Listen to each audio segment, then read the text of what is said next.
And we're live. Hi, everybody. Anybody who doesn't know Jason of Redfish Bluefish, this is him.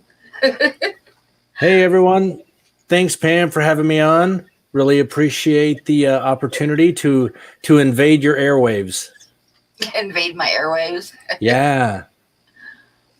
Okay, so let's say hi to everybody. We got Peplin Crick, hi, Daniken, Ed, Muppet, Candy. Did I say Peplin Crick? I think I did, yeah. Maria, hi. And Skipper's, hi. Orange Cones, hi. Big D, hi. Jessica Socks, hi.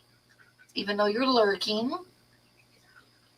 And let's see, did I say Muppet? And Rena, hi. Let's see, who else we got? I know Chicklets is here, hi. And I can't pronounce that one. Actress kind, I don't know. Hi.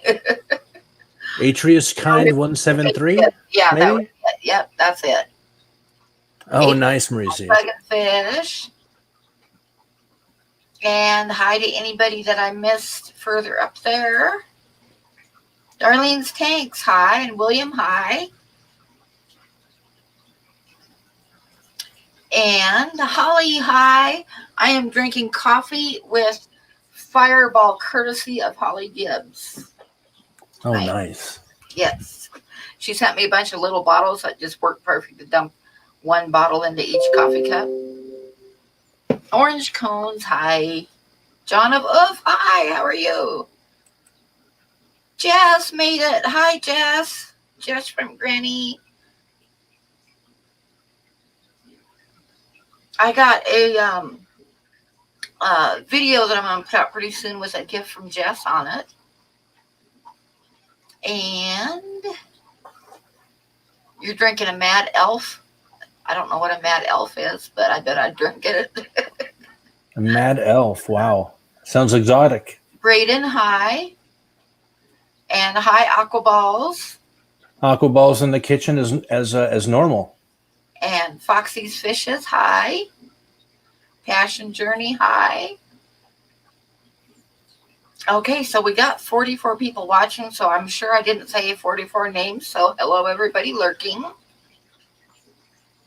And thank you, Candy. I know Bob was here earlier, so hi, Bob, if you're listening. And it's a IPA made in Hershey's, Pennsylvania. It's made once a year. Hi, Jess from Maine's Tales, Fur and Fins. Dragonlair, hi. There's Bob. Hey, Bob, and hi, Yazzie.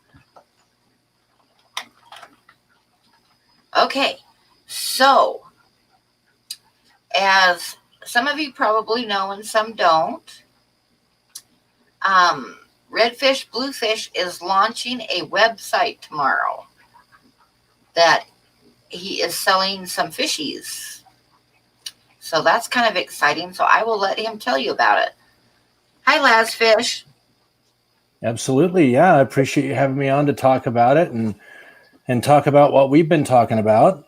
There's been a lot of talking going on. As you all probably know, tomorrow morning we launch redfishbluefish.shop. And on that website, it's basically the e-commerce representation, I guess you could say, of my brick and mortar store, my tropical fish store that I've opened up here on Whidbey Island in beautiful Green Bank, Washington. So I've been talking to Pam for quite some time about some, I guess you could say, some promotional activities, and we've decided that to try to coincide with the hopefully successful launch tomorrow morning of the website, that's going to feature a lot of pretty decent, pretty nice, pretty rare fish that I've been importing from Europe. Pam is going to be working with me in a capacity, I guess you could say, as an affiliate. So, Or an affiliate. yeah. Hey, call it what you want as long as it works. So maybe you, Pam, would like to talk a little bit about what people can expect to hear in terms of savings, in terms of some exciting things coming out of your channel. So right away, we have a promo code for 10% off when you order. And it is all caps Punchie 10, which I just put in there. Right. Please remember, it's the 10 is a 10, not the word 10, but Yep. Punchie 10, Punchie 10. Nice. And all caps Punchie, and then 10 right at the end of it. Exactly. And that is going to get you 10% off of any fish that you order into the near future. And of course, to help Pam along, she's been a lot of help to me over the months, not just with talking to about opening the business, and just someone to talk to, I guess, is the best way to put it. She's also been a lot of good advice with some other stuff, challenges that you can have when you're working on your own YouTube channel. And we've become pretty good friends. So as a thank you back to Pam, your purchase with her discount code helps you out. It helps you get a much better price on some really killer fish. It helps me out with some sales, and it helps Pam out with an affiliate percentage. So it's kind of one of those nice everyone wins scenarios. Rockford Fish Keeping wants to know if you can tell him how much his black cories will be. Should we reveal that on here, or should we just say you have to wait until tomorrow morning? What do you think, Pam? Go ahead and tell him. Okay, so too. Everyone's been asking. I'm like, you have to wait. Okay, so we'll spill that much. So a lot of people, not a lot of people, really, really my only quote unquote competition for the black cories, and I don't mean to use that word, for no reason, but the only other company that sells and delivers to your doorstep with the with the Venezuela black cories has been selling them recently, most recently for, when you do the math, about $28, $29 a fish, that's pretty high. So I purposefully brought in a higher number of them than I normally would have, so I could try to get a better price. And we'll be selling those for $22.50 a fish, as opposed to 28 or 29 or whatever. You see some pretty crazy numbers on those fish. They're still extremely hard to get. Yep, and remember to use the discount code and you get them even cheaper. Exactly. So that's $22.50, right? That's regular price. That's no frills or discount or whatever. That beats, the closest guys by $7, right? I believe and then on top of that, it's 10% off. Yeah, and I believe he's going to try to launch at 8 o'clock tomorrow morning. Yes, I am trying to. There have been, I will not lie to you guys, there have been some. I've been trying to do some interesting variants to bring some additional savings here and there. And the logic is just, the best way to explain it is, whoever wrote the Python framework that all of this flows through, it's broken.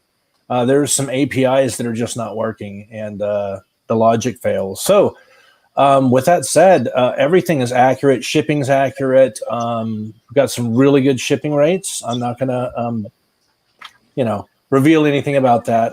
Compared to what I see online from some other sources, we're extremely competitive. So we'll just leave it there. But I'm very much looking forward to this and hoping it goes smoothly. And again, the keyword is pushing really hard for that 8 a.m. launch. When we wrap up here, I'm going to dive back into some more beta testing. Now, one of the cool things about his website, and it's going to be a lot of the fish he gets are on the harder to get side. I mean, you aren't going to find a lot of like common fish on his website. You're going to find different stuff. And that works into our community really well because we have many people in our community selling fish, and everybody seems to be selling different fish. And I like that a lot. Well, really what I decided I wanted to do, really what this is, it serves two purposes. If you think about this business that I've started, I've decided this sort of before and a little bit during and a lot after the fact, is that there are really two groups of people that I'm looking to serve. Number one is the fishy soul, right? Like all of us here with a severe case of collectoritis, right? They really are looking for something exotic, something different, something clean, something healthy, something with good genes. And that kind of leads into my second thing. So the first group is really the serious fish keeper with some gnarly collectoritis creeping up on them. Now, the second group of people that, and perhaps probably the larger group of people, if I'm being honest, that I decided that this business would not primarily serve, but focus, at least look towards quite a bit, are those breeders here in the United States who want to start with, basically where you should always start, with the best of the best genes. Whether you're breeding fish or you're growing whatever it is you're growing, some plants or whatever, fruit, you always start with the best genetic stock you can get. So I'm sorry? I said I wear sweatpants.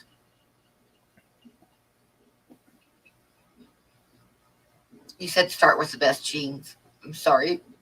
Oh, there you are. Oh, yeah. No, I'm having audio problems. Oh, there we go. Yeah, start with the best genes.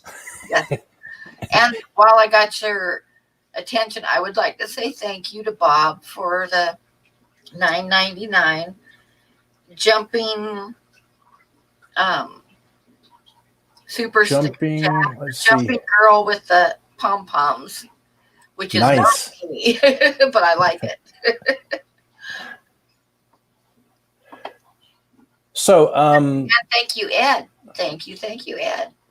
So there's basically that. I just kind of wanted to talk about that a little bit, and again, just thank you, for all the for all the advice and all the the friendly ear that you've lent over the months throughout this endeavor. So, yeah, onward and upward, onward through the fog. The more variety and people that we have, like selling bigger varieties of fish to get different things, is awesome. I do have a very important question for you. On wood. Oh, thank you, Maria. She sent a good luck super chat. Oh, nice. I see it now. And Ed and Bob and Maria. Nice. Thank you all so much. So kind of you. Thank you, everybody. And Amy, hi. And that's 8 a.m. Pacific time zone. So that would be like 9 a.m. my time. And right. Yeah, 11 o'clock on the I think 11 on the East Coast.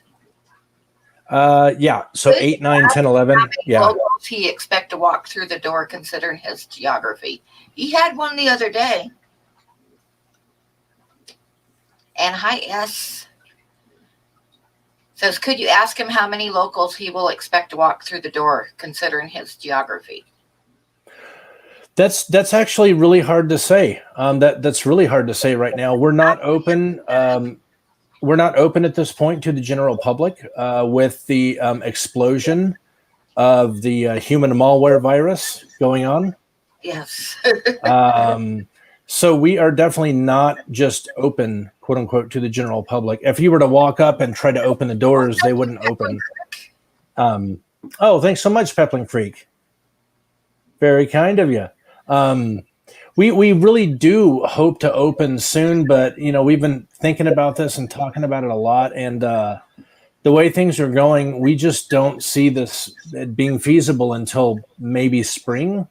I mean, the way that the numbers are going now, we're not even in winter yet, so Yeah, it's very much we need to wait. Let's not make any promises and just wait and see how this thing plays out. So. Hi, Dave's Aquarium Thoughts. So I was going to ask you, this isn't fish related, but I've been curious about this. Do you have any Bigfoot sightings on Whidbey Island? I don't think so. I'd probably. I mean, this is such a small place and a close knit community. You would think that if anyone had claimed to see the Yeti or the Sasquatch, you would probably have heard about it. I don't think so. No, I think because the Northwest is kind of a hot spot. But well, absolutely, yeah. This is Yeti land, but you usually hear that. Either like up in the Cascades, or more often than not, you hear about it way out in the Olympic Peninsula.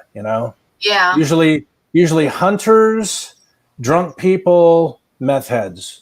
Usually, and meth heads usually don't call the police to report Bigfoot. Yeah, because they're already illegal. There's a lot of sightings over there, and you got to figure that most people aren't going to report their sighting. I mean, I think the odds are probably like maybe 60% would never report it because they don't want people to think they're nuts. So I was just curious. Yeah, not sure. That's a good question. There's the HUFON, or not HUFON, MUFON or whatever. There's all these UFO networks and stuff, right? That are big time. I wonder if there are any like similar organizations for Sasquatch or the Yeti or whatever. BFR, I think. BFR, I think is the name of it, but I'm not really sure. But there is an organization where you can report them, and like I say, that the Pacific Northwest is pretty hot, especially down around Medford and stuff. And Oregon is a really big hot spot. Mm-hmm. But all throughout and then up into Canada and stuff. There's actually a few sightings out here too in the Snowy Range, but not as many as there are in the Northwest. But I'm just curious. Yeah. A lot of people don't believe in it, but I was just curious if you'd heard anything. BFR. No, I haven't yet. I'm sure there are all other kinds of. I know, like Vancouver Island is a hot spot, believe it or not. So I was just curious. I would imagine Cascadia in general, the Cascadia region from, I would say, probably northern California all the way up to British Columbia. Yeah. It really is a collection of similar little bioregions, and yeah. It wouldn't surprise me if sightings were kind of high throughout that whole region comparatively speaking. Yeah. Well, they seem to like places where there's water and the conifers, because they aren't going to be in a place that all the leaves drop during the winter and leave them exposed. Plus, I've been reading about it, and they seem to, as they're tracking them in the time of year and stuff, they seem to migrate. So, like at certain times of the year, like say, for instance, in Colorado, when the elk are up in the mountains, that's when you're going to see them. Yeah, when different sources of food are like in the Northwest, like when the blackberries are all ripe, you stand a bigger chance of seeing one, that type of thing. Yeah. They kind of migrate from what I've been able to see. And I'm sorry, I totally changed the subject, but I was just curious. No, that's fine. No, I more often than not, people out here where I live are kind of they're more into I don't know. Can I say artistic pursuits? A lot of people move out here to either do a lot of bird watching or to do to do sculpting or painting or well, like a lot of the stuff that you do. Yeah. That's what a lot of people move out here to do. I think that probably up in the Olympic Peninsula is where you're going to see the most, kind of that hunting activity going on, that sort of interest, definitely. For the Olympic National Forest, all up in there. Be a good place. Be a good place for searching for all kinds of things. Yeah. Wild mushroom harvesting, berries. I mean, you name it. There's all kinds of stuff to do up in there. So back to your store. So I'm not sure if everybody has heard about the building that you got rented and stuff. The building itself, the property. Yeah. Yeah. So it's a Green Bank Farm. It was basically first built in the very, very early 1900s, 1904, 1905, and it was originally a cattle farm. It was a huge cattle farm, and it was successful for a good number of years. And a tragedy struck. Basically, the herd, this massive herd, basically got TB, bovine tuberculosis, which is like, it's over. If your cattle get that stuff back then. And they lost everything. So they quickly converted it, the huge property, into a massive berry farm where they grew all kinds of berries. And just, you name it, they had it there. And it was pretty successful for a long time. They kind of tried to branch out a little bit here and there, as I understand it. But when the first financial troubles hit, the big property bubble and everything blew up, they found themselves in really, really big trouble, and they were faced with some pretty wealthy developers coming in there, looking to purchase the entire place and just raise it, just knock it down and turn it into housing tracts, And luckily, a lot of people got together and they're pretty ticked off about it, and they pulled a lot of resources, and they're able to save the property. And they partnered with the Port of Coupeville, which is Coupeville is the I guess you call it the city just to the north of Green Bank, where the shop is. The shop's located in Green Bank, Washington. So basically, long story short, it's a very long story. It is now partly owned and almost totally administered by the Port of Coupeville Authority, and it is it's several large buildings. The shop is located in Suite 103 of Building C, Barn C, as they call it. It's really a building, and it's a really great place. It's got public gardens, totally free. It's got a massive pond, man-made pond. It's been there for quite some time. It's been seeded with all kinds of aquatic plants. I'm really not sure yet. I haven't gotten down there and had a look. I've been so busy. And then behind the pond area, it's got a massive native plants area that they maintain. Basically, some different charitable societies, groups get together and maintain all of the plants and the wildlife around there. So it's very much a community effort. And there's an Audubon Society certified birding trail there. There's wetlands behind it. There's all kinds of stuff going on. It's pretty nuts. Plus, they have pie and wine. I mean, come on. Aquariums, tropical fish, pie, wine, and a cheese shop. Oh, my goodness. Yeah.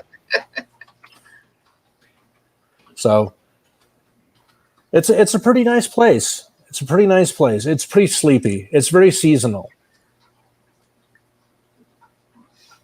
You can't beat the pie and wine and cheese. I mean, what else do you need? Pie, wine, cheese, aquascapes, planted tanks, really cool imported fish. Now, are you going to get into growing plants and selling them or not? Yeah, absolutely. I know you absolutely have some awesome plants. Yeah, that's in progress right now. We're just, and I appreciate that. Thank you so much. It's in progress right now, but we are just kind of not there on the plant tip just yet. We've got frankly, we've got some more expansion to do in terms of tanks, adding some more aquariums, not going crazy at this point, but definitely adding some more. And we're going to be featuring that probably, well, not probably. We're definitely going to be featuring that bit of content, sort of, my style, kind of nice intro, live, outro, sort of live stream thing. We'll be doing that through the month of December because, frankly, well, we're gonna keep a very close eye on what what the logistics of sending packages through the mail and through FedEx and what have you is, what it looks like this year through December.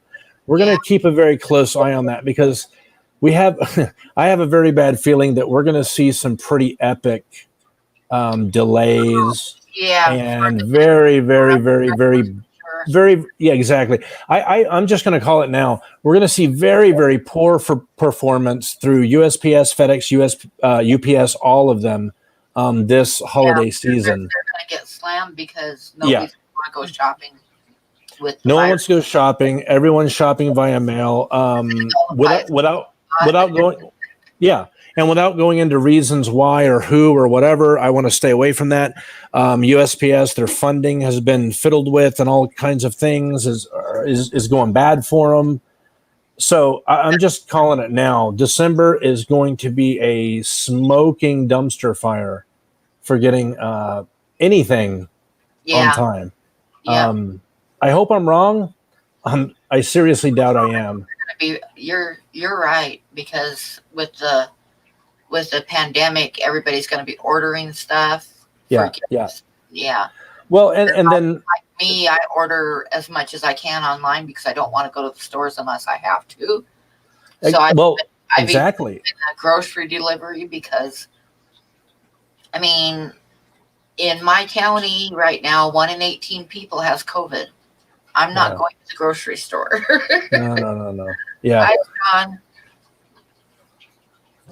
Well, there are a lot of people with underlying health conditions that look just totally fine. They're doing their thing at home and whatever. They look fine, but there are a lot of people with underlying health conditions. They have to be extra careful. And I get it. Yeah. But so it presents this upcoming and what I predict to be frankly in logistical terms disastrous December for shipping anything through the mail.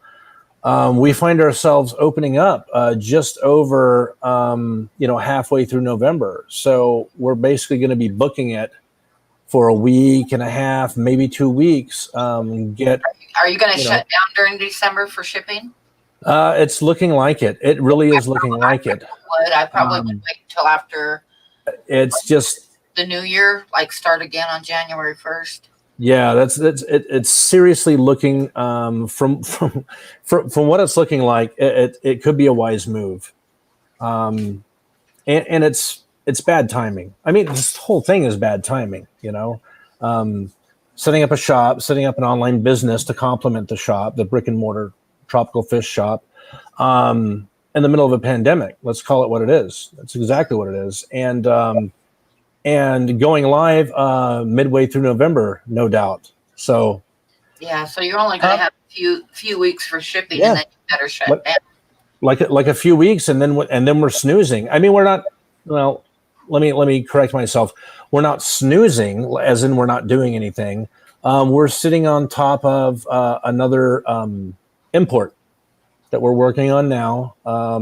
That. There's no problem with getting that done through December. It's strange, is that basically domestic. It's really domestic deliveries, it's domestic traffic really where you see a lot of the bleeding. Now, for sure, so, international stuff slows down too. But when you're talking about live plants, live tropical fish, you're dealing with carriers that are specialized at doing that. Lufthansa, Lufthansa doesn't take a day or two off when they have a box of tropical fish on their planes. They just don't. The plane takes off and lands when it's supposed to. Full stop. Which is why Seattle to pick them up, or say again? You drive to Seattle to pick them up? Yeah, well, technically, I drive to SeaTac, so it's Seattle Tacoma Airport International, blah blah blah, whatever it stands for. Yeah, SeaTac. Yeah, so it's a good,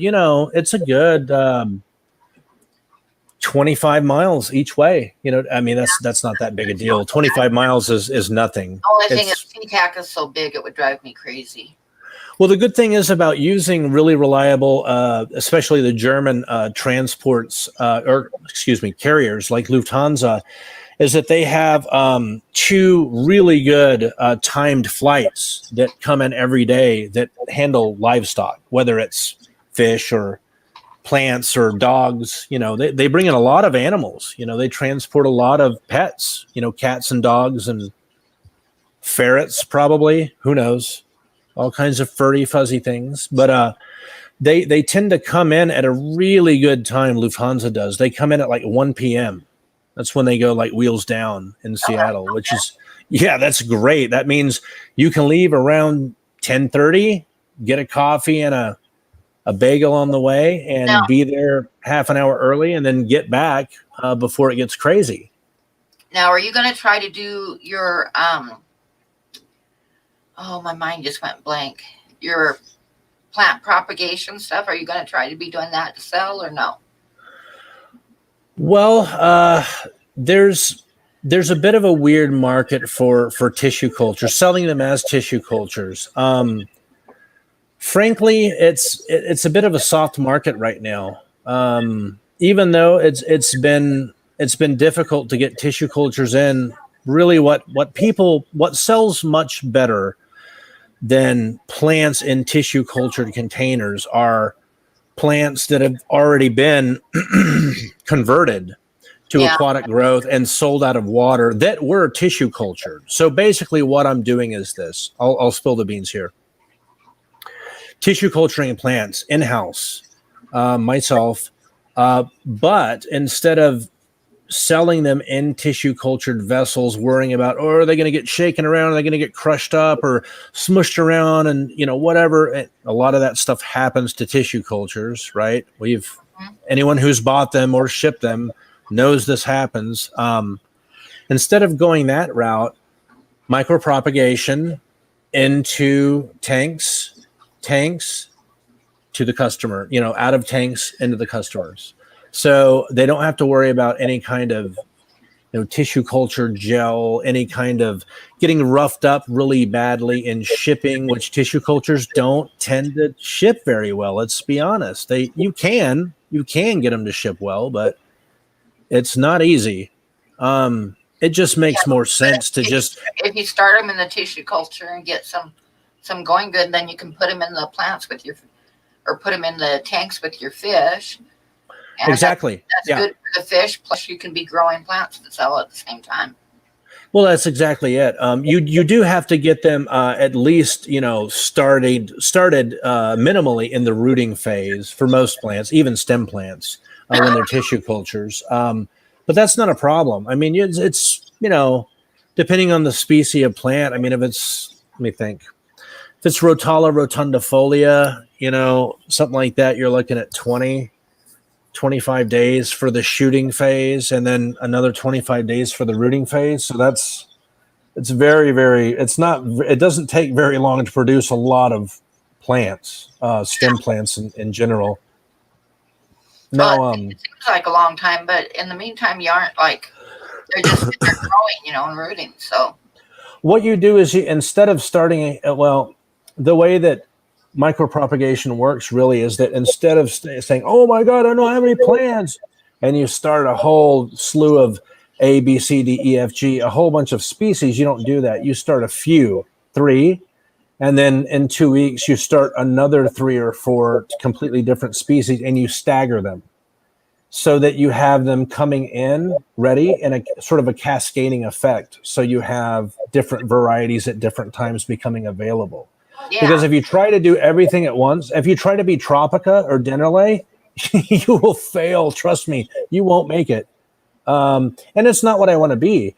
I am very much a boutique kind of. I want to be the boutique guy. You want some kind of rare European fish, I'm your guy. If you want Regular fish that you can get from a lot of other places, probably not here. But there's a whole lot of. I'm not saying anything bad about that. I'm just saying it's not my shtick. Yes, it's not my gig.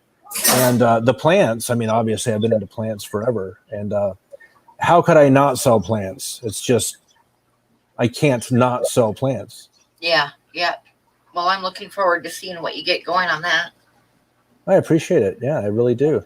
I've had a lot of fun. It's been a ton of work setting everything up and juggling so many different responsibilities at once. But at the same time, it's been a lot of fun. It's been very, very rewarding, and I'm looking forward to bringing you and a lot of other people that are friends of both of ours along for the ride.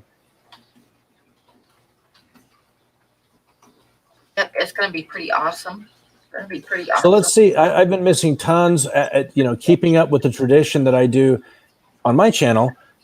Missing so much chat. Chevyfish says, any shrimp sales? Not just yet. I own a grand total of 4 Amano shrimp in the shop. They just showed up. One day. I'm like, oh, okay, Amanos. Not just yet, but I do plan on doing a shrimp sales. See, shrimp. Okay, so the shrimp market. Do you mind if we talk about shrimp versus plants versus fish? Sitting here thinking you might want to get. I mean, if you're going to be growing plants to sell, a mono shrimp would be a really good thing for you to just have in your tanks to keep any algae off of them. Yeah, there's a lot of different options for algae for sure. But specifically the shrimp game, and shrimp, dwarf shrimp, specifically Neocaridina, Caridina, whatever, into the small freshwater shrimp. Dwarf shrimp is just kind of the generalized term. That really has emerged as a very specialized game.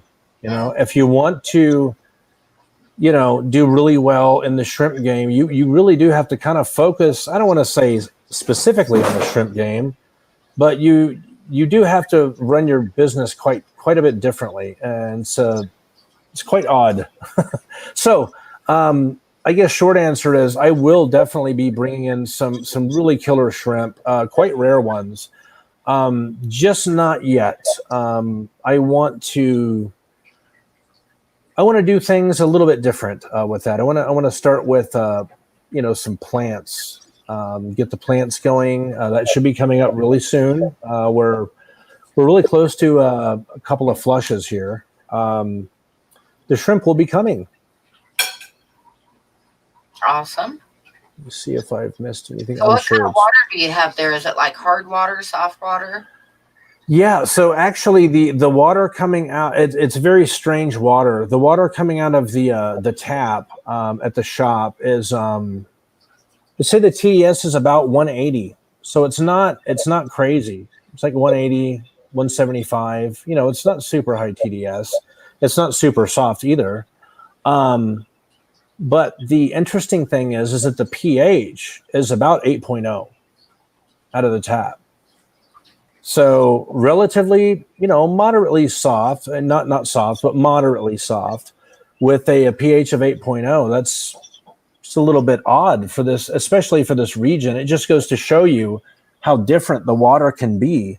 Just across the water where Bentley is, where Aquarium Co-op is, where Alexander Williamson is, all those guys, in Seattle proper, they have super, super soft water. And out here, it's twice as hard. And the pH much higher, 7.9, 8.0. So I run ROs. I have a commercial RO unit that does, 1,200, I think it's 1,600, 1,200 gallons to 1,600 gallons per day, something like that.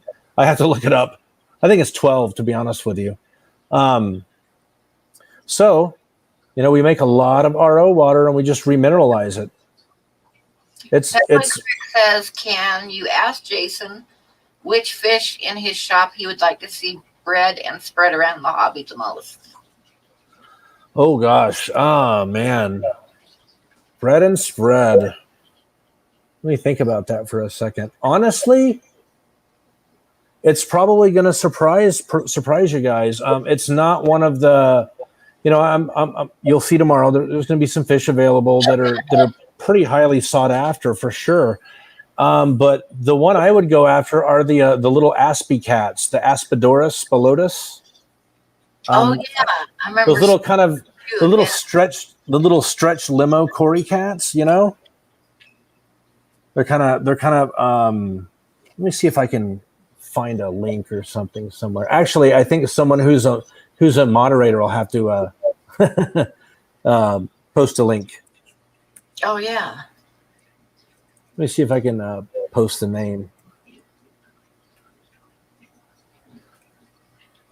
If you post the name, then I'll make you a moderator real quick.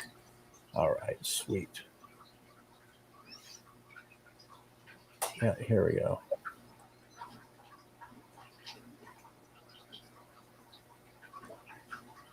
Oops, jeez. Oh, Candy just posted a link Oh, nice. for Seriously Fish. Oh, that's exactly what I was about to post. Nice, Ken. Appreciate it, man. Yeah, that's a fantastic. That's probably, if I had to choose one fish in the shop, that I hope to see become more popular, it's that one. They're so cute, and they're just itty bitty, and they're really personable. They're just always right up at the front of the tank, and they just constantly snuffle around the gravel. I might have to Constantly looking for treats. I love the little miniature Corys. Yeah, they're really cool. They're like little miniature Corys that someone grabbed and stretched about an extra inch. You know, they're really cool. Really cool. And they're super fast too. When they don't want to get caught, oh, good luck. There is a lot of fish like that, though. Oh my God. Catching fish is a pain in the neck in a planted tank. Oh yeah. The catching Corys in general. I mean, when they want to move, they can really move. But I'm looking forward to seeing what plants you throw out there for sale too, because I would like to try some different plants. Absolutely, yeah. Well, a lot of people are hurting for them. I mean, like, so certain plants that you cannot easily micropropagate, and among them, swords, Amazon swords, right? That's an easy one. Anubias, you can micropropagate Anubias. It's not impossible, but it's slow, right?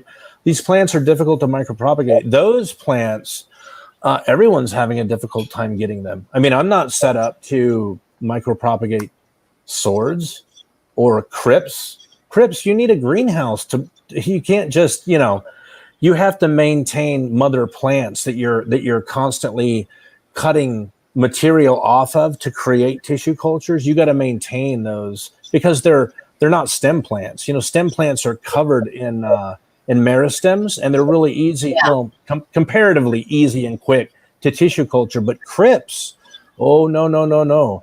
You need Florida. You need a greenhouse. You need humidity. It would cost an arm and a leg to heat greenhouses up here where I live or where you live full of crypts. Why? To tissue culture them? No. See, the dollars and cents fails when it comes to when you consider the expense. So Rocking Fish wants to know, what day are you going to be shipping orders out? That's a really good question. So no matter when you really order, up until Friday at midnight is basically, so every Friday at midnight, Pacific time, whether we're in standard or daylight, whatever, midnight Friday, Pacific time is the cutoff time. And then everything that's been ordered up until then ships the following Monday morning. So Friday midnight is the cutoff ordering time. If you want to receive your stuff, well, not receive it, but have it shipped out that following Monday, if that makes any sense. Well, I know you're working another job, so you don't want to have 2 or 3 shipping days a week. So that totally makes sense. Oh yeah. Well, it's, and logistically speaking, Monday is your best day to send packages, especially livestock, out on, right? Yeah. You don't ever want to send anything out So Tuesday, in a pinch, like let's say Monday was like a bank holiday or something like that. If you have everything ready to go and you're shipping from a reliable location, Tuesday's not out of the question. That's acceptable. But anything beyond Tuesday is absolutely no. No one, and I mean no one, should be shipping livestock except for overnight, Wednesday or beyond. It's just a bad idea. Island, or are you going to drive onto the mainland and ship from there? No, we actually have a massive post office here, and they get I think it's 3 inbound trucks, three inbound quite large trucks a day, and 3 outbound a day. So a lot of traffic coming over. And they actually come onto the island from the north end, from Oak Harbor, all the way down to 70 something miles 3 times. So they hit it down and up, down and up, down and up. So it's pretty interesting, the system they've worked out. Do you have a bridge going over to the island, or do you have to ferry over there? There's 1 bridge and 2 ferries. Oh, okay. Yeah, so there's the bridge on the north end of the island, the northernmost end of the island. That's Oak Harbor, and the bridge goes over a place called Deception Pass. It's a very dangerous place for mariners, which is why it's named Deception Pass. It's super dangerous there.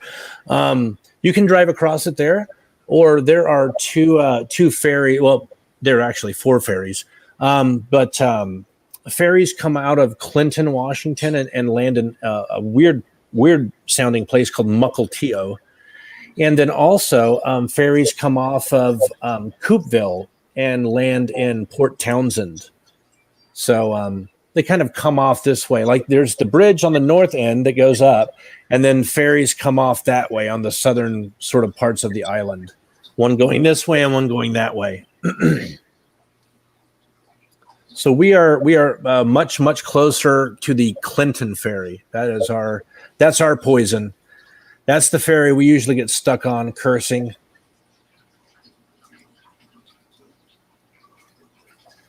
It's going to be exciting, to see what you got. Gina says she can't wait till tomorrow. Oh yeah. Oh, I can't either. Chris John, I see the post office is going to get to know Redfish, Bluefish very well. Yes, they already know me very well. They know me very, very well. I'm in there all the time. It's a very small place. Yeah, I walk in the post office here and they ask me if I'm shipping art or fish. Yeah. Yep. They call me that fish guy. Fish guy. Every place needs a fish guy. Mm-hmm. Hi, Tiffany. Hey, Alex. I appreciate that, Gina French. Thank you so much. Sorry, my lighting in here is not very good, and nor is my vision. No, but we've got a little bit more stuff to polish up tonight and early tomorrow. It just mostly cosmetic stuff. There are some formatting problems with the website, and I've been beating my head against the wall on it, and it's basically just CSS problems. So we're going to have to do some more work on it here in a couple of weeks to get the annoyances taken care of. I have a bit of OCD, a little bit. So when I see something that's a little bit off, every day I start to twitch a little bit, like it starts to get at me. Alex says, "Cheers to my fellow artist and fish lover. P.S. Hey, Jason, my brother." Hey, appreciate that, buddy. How you doing, man? Yeah, hopefully we're going to get an end. I hope that Alex and I and others in the Pacific Northwest will be seeing an end to this constant dreary drizzle that we've been stuck in for, 3, 4, 5 days now, solid, easily. Oh, I don't know about that. I grew up around Portland, and I swear to God, I've got like permanently webbed toes. Yeah, I mean, it's really not, the most annoying bit. The last time I moved away from Portland, It was pouring down rain when I loaded up the U-Haul, and it had been raining steady for 45 days. Oh man, yeah. So what gets to me? All the sewers were plugged up with leaves, the sewage drains. There were workers all over town, like with like the fishing like hip waiter things on, like clearing the leaves out of the storm drains, and yeah. Yeah. So what really gets to me about that stuff this time of year is not so much driving it or seeing it or whatever. Not so much that it's the constant wet on the ground and the leaves and the mud and the grime and stuff. Man, it gets tracked in your house so bad. Everywhere you go, in your vehicle, in your house, in your place of work, in your shop, wherever, it's everywhere. And it's just, and keeping it out is it's just a real chore. It's miserable. That's the one thing that annoys me about it. Just getting all that crap in your house. Yeah, well, like I say, I grew up there, so I know. Well, you definitely want a mudroom up here for sure. Mm-hmm. I think I'm going to take you guys on a culinary journey as I start some tea. Yes, do that. Could use some, man. Dragon. We can say hi to your wife and your daughter.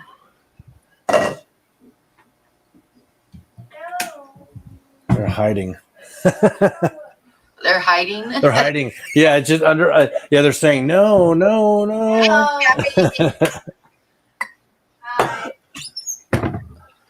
See if we can make some tea here. Well, I went to the post office and everything is shipped out now. Except for the latest calendar orders. I got to order some more calendars to fill them. But all my art stuff got shipped out now. I was about to ask, were you sending art or fish? Art. I spent $101.20 at the post office today. Oh no, Chappie has bad news. Oh. What's up, Chappie?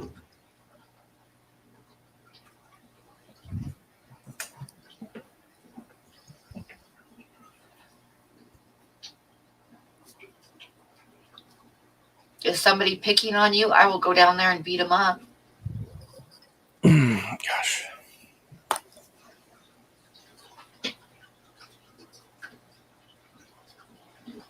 Yeah, you have this creepy channel and everything, and you're always creepy. We know that.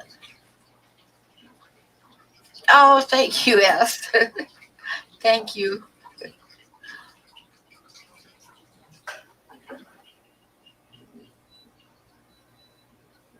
Does anyone know the best shrimp for a molly tank? Asks Pegasister Rena. Best shrimp for a molly tank? I would go with something big because I think something that can definitely hold its own, like in a mono shrimp. Yeah, the mollies would eat the babies for sure. Yeah, mollies are super relentless. Even with live bearers. Tell me if I'm wrong, Pam. Except for maybe endlers, and even this is iffy. But with live bearers, they won't necessarily quote unquote eat the shrimp, but they'll tear their legs off and they'll kill them. And then they'll try to eat them, and often they leave behind this little legless, sad husk of its, the shrimp. So they're live bearers. They try to eat dirt. They try to eat rocks the only regularly. Thing that I had pretty good luck with shrimp was Caboti rasboras, and they're small fish. They could have eaten the babies, and they probably got one once in a while. Mm-hmm. But with those fish, and there's probably other fish like that out here, but the Caboti won't eat off the bottom, or like they don't dig around in the plants. They only eat food when it's in the water column. Like they won't go down around the bottom picking through the plants looking for stuff. So I had like exploding shrimp all the time in their tank because unless there happened to be a little tiny baby that happened to swim out in the water column, they didn't go looking for them. What I think about just now, looking at Pegasister Rena's question, does anyone know the best shrimp for a molly tank? The question wasn't dwarf shrimp, right? So maybe bamboo shrimp. Those are big. Mollies are not going to mess with them, that's for sure. Dan's Fish has a question for you too. Oh, let's If see. you don't mind sharing, what have you found to be the most important thing to do to help fish recover and stabilize after import? I'm looking for the question. Brad?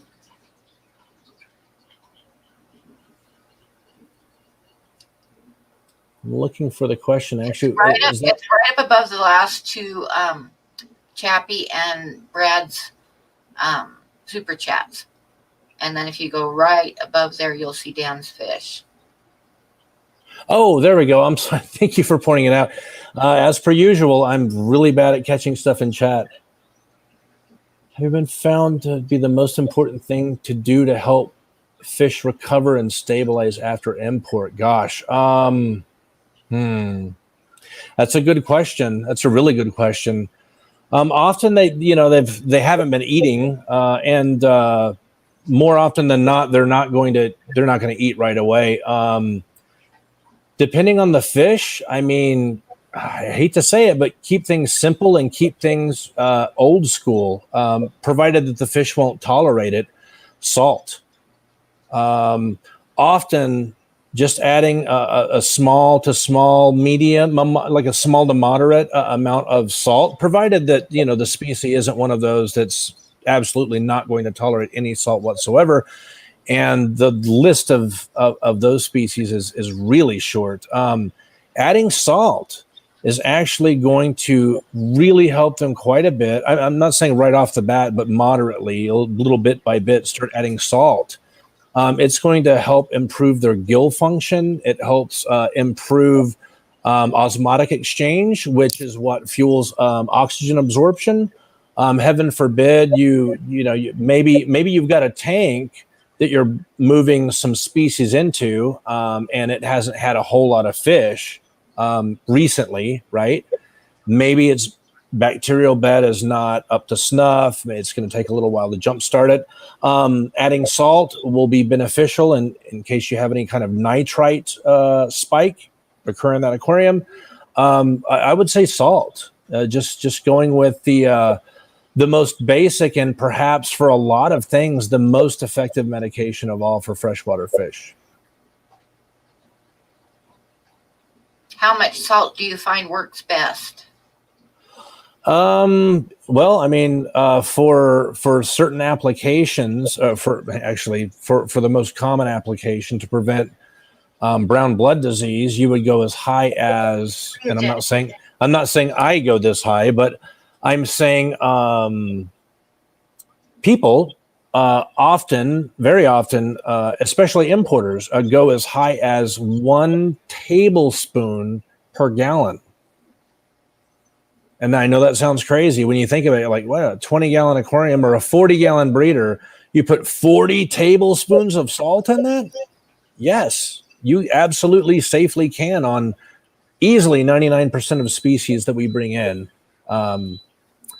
with no problem. Often it's about a quarter of that, maybe 1 tablespoon for every 4 gallons, 1 tablespoon for every 2 gallons is usually more than sufficient enough to even combat something like nitrite poisoning, aka brown blood disease, any of those nasty things. I cannot stress enough that, provided that you are not dealing with a very, very, a member of a very short list of fish that just cannot tolerate any kind of sodium chloride in their water.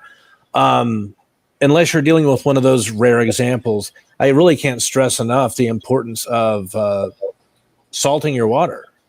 Not going crazy. It's incredibly beneficial for health of fish, especially after they've been, stressed out and imported and they haven't eaten well. So how long are you going to be, what am I trying to say? Holding the fish once you get them in before you start selling them? Or is it just going to depend upon how they're looking and stuff?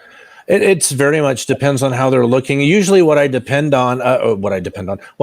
on, even before I've seen them is say, well, we're looking at 10 days, 7 to 10, 7 to 10. Really, it's pretty much always 10.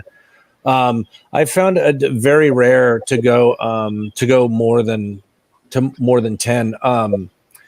We did actually, I did bring in a fish recently that, so one of those out of 42 or 43, whatever species I brought in, one in particular did very, very poorly, very poorly. And we treated them, anti-bees, tried everything that we could really think of. And consistently, we just lost 1, 2, 3 fish a day, every day for something like 8, 9, 10 days straight. And it's a real bummer. And it happens. Sometimes it's not, a pathogen that is taking them out. It's a combination of stress and the fact that, they have to be fasted before they're shipped. Maybe they get a little way too cold. Maybe they get a little way too hot. Ammonia spikes, all of those things, happen sometimes, when these fish come in, and once in a while it's just too much, and you end up losing 70-80% of an entire species. And we lost the vast majority of our really cute little Australian golden lyre-tailed Panchax killifish. Yeah, they just did not do well. So these things happen, and the few remaining fish that we have of that species are not for sale. They're not for sale because I can't be sure. I can't guarantee that they're going to do well. So I've got to pull them. I can't offer them. And these things are going to happen. And this was very much in the minority. It was 1 out of 45 or whatever species, and those are very, very good numbers. But that's why we do our observation period, our quarantine period. That's why we treat when we have to. It's why we do it. Well, I'm going to give you a short break here for a second because I have a giveaway little drawing tonight to do. Nice. I got 1 card to give away. It's this guy here.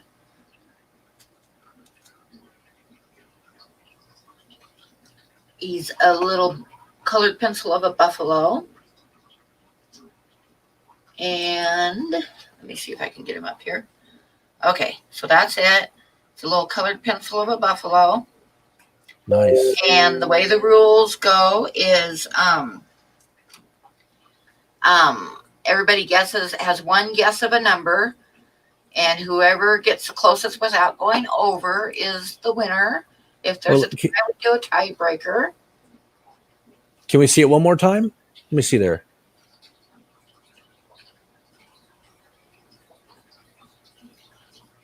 So that's what we're going to give away tonight. I just got 1 for tonight. I'm actually able to draw again more now. My arm is getting better. Today I'm a little bit sore after driving. Driving seems to bother me the most of anything right now, but I'm getting there. So we'll be back up. I usually do three giveaways during my live streams, but we got 1 for today. Half of a buffalo, yeah. So anyway, I'm gonna go on to random number selector. I think there's something wrong with that particular drawing because it's the buffalo's front half. I don't see any butt. I know that's very true, isn't it? Yeah. We're gonna have to do a double butt special next live stream. Yeah, you know me well. Oh yeah. Okay, so what I'm going to do, I'll show you the number generator. This is not going to be the right number, but I'm going to get it up here so I can show you guys how it's going to work.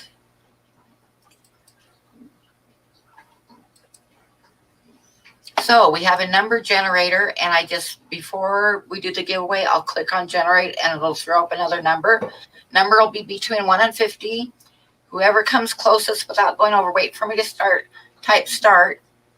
Whoever comes closest without going over is the winner, and it can be shipped anywhere. It doesn't matter where in the world you are. So I'm going to type start. Like I say, it's a number. It's going to be a number between 1 and 50. Oops, I got to pull up. Hang on, I got to generate a number here so I can catch it. Okay, I got a number. I'm not telling you what it is either. Don't ask. Okay, so it's between 1 and 50. And there we go. Start.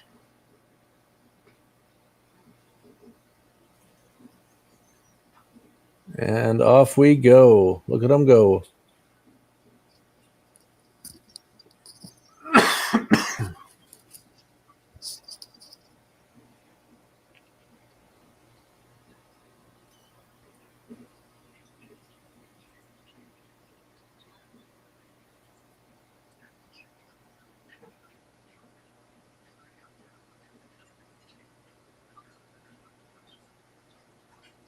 They're still going, still going, still going.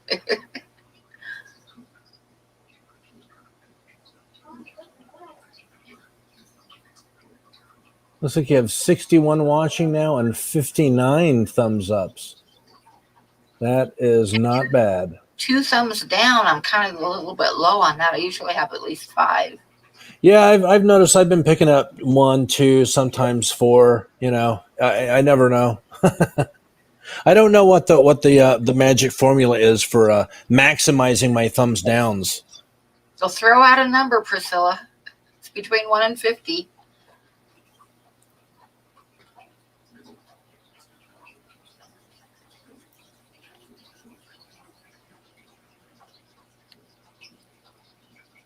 Okay, I'm about ready to type stop. Get them in, get them in, get them in while you can. Get them in while you can, yep. If there's a tie, we do a tiebreaker.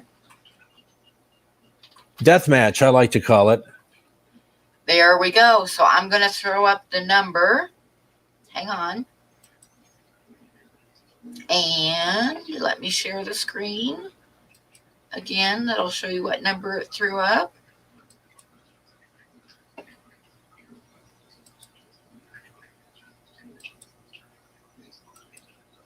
Okay, it was number 39. And I believe actually that Alex won it, unless somebody tied with him, because I think he got 39. Oh, man. Let's see. Do we have a match? Do we have a match? Let's see if we get 39. Okay, yep, we got Alex said 39. Yep. I don't see another one. So, Alex, you won the drawing. And you need to send me your mailing address. Bob says it's rigged. And Candy just put my email up. And if I were you, I would copy and paste because my name is spelled kind of weird. And it's got to be perfect, of course. But anyway, send me your mailing address and I'll drop this card in the mail for you this week. Nice. Congratulazione, Alejandro. It says I'm never picking a low number again. I think I'm just doing the number generator. And I know last week it picked like number 2 or something like that. So, yeah.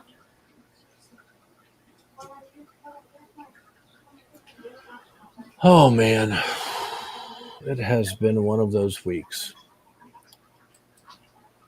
So I think I am going to rudely remind people to not forget to use, please, use Punchie 10, right, Pam? Yep.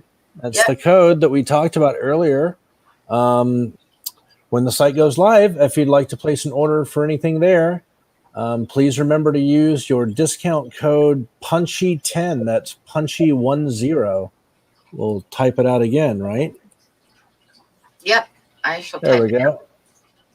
We can both do it. Look at that. Back to back. Boom, boom. Yep. Candy got it too. Yeah, make sure that you use that discount code. That'll get you 10% off of your fishies. And he did have it ready to go at tomorrow morning at 8 o'clock Pacific time. Absolutely, absolutely. Kinks worked out. That'll keep that 10% in your pocket, so you can spend even more stuff on things that you fancy. And he's got some really cool fish in.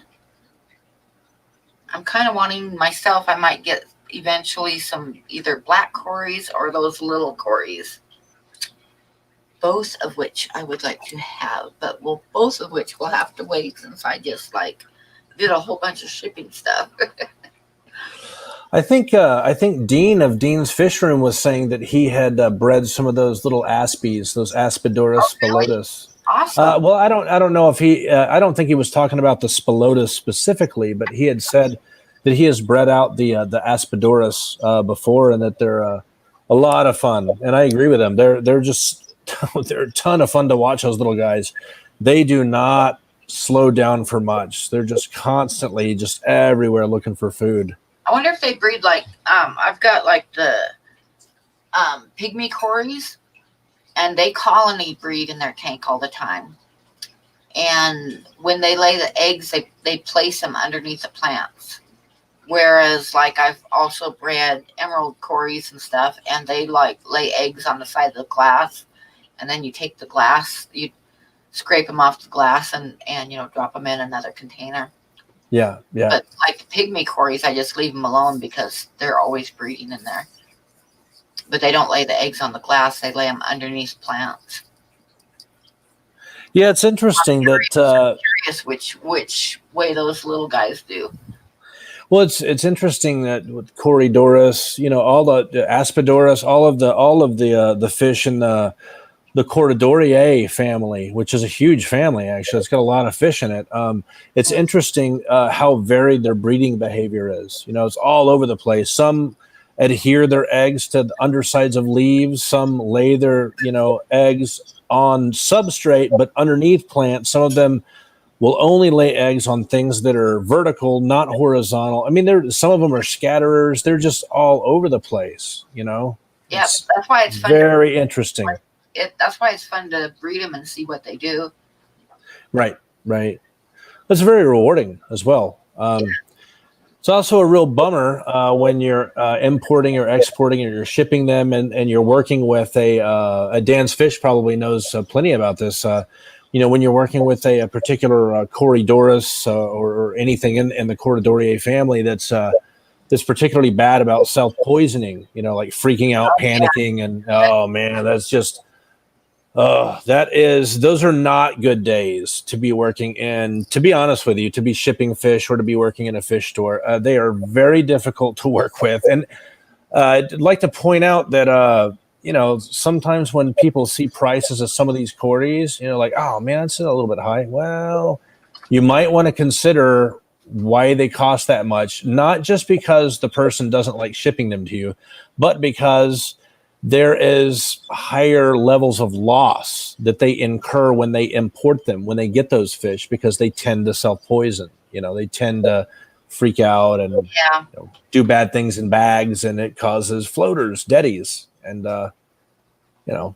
those are not fun days usually when you have 150 cories to ship that are prone to self-poisoning. it's a lot of work. Whew. I have never raised Julie cories, so I'm not sure how they breed. I know I've also raised pepper cories, and they just colony bred.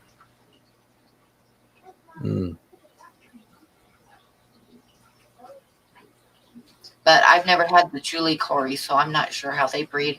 I'm curious how the black ones breed and how those little guys breed. Yeah, the secret history living in your aquarium. Alex there with a comment. My Corydoras venezuelianus orange only spawn on anubias, sword plants, or other broadleaf plants. Yep, that's what they'll do. And then he adds, stir-by cories self-poison easily. Yes, they're the worst. Stir-bys are, from what I've experienced and seen, stir-bys are absolutely the worst cories for self-poisoning. Skunk cories are too. Yeah. Yeah. I bought some at the pet store here thinking I was going to breed them, and by the time I got home, they were all dead. Yeah.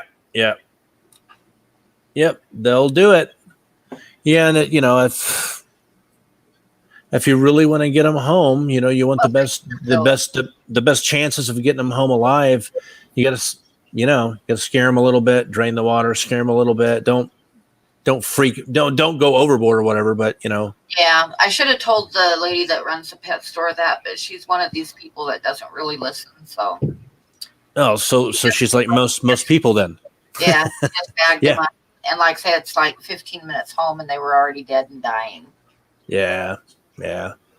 Well, it doesn't take long. A little bit of milky water, a little bit of foaming on top of the water, anything like that.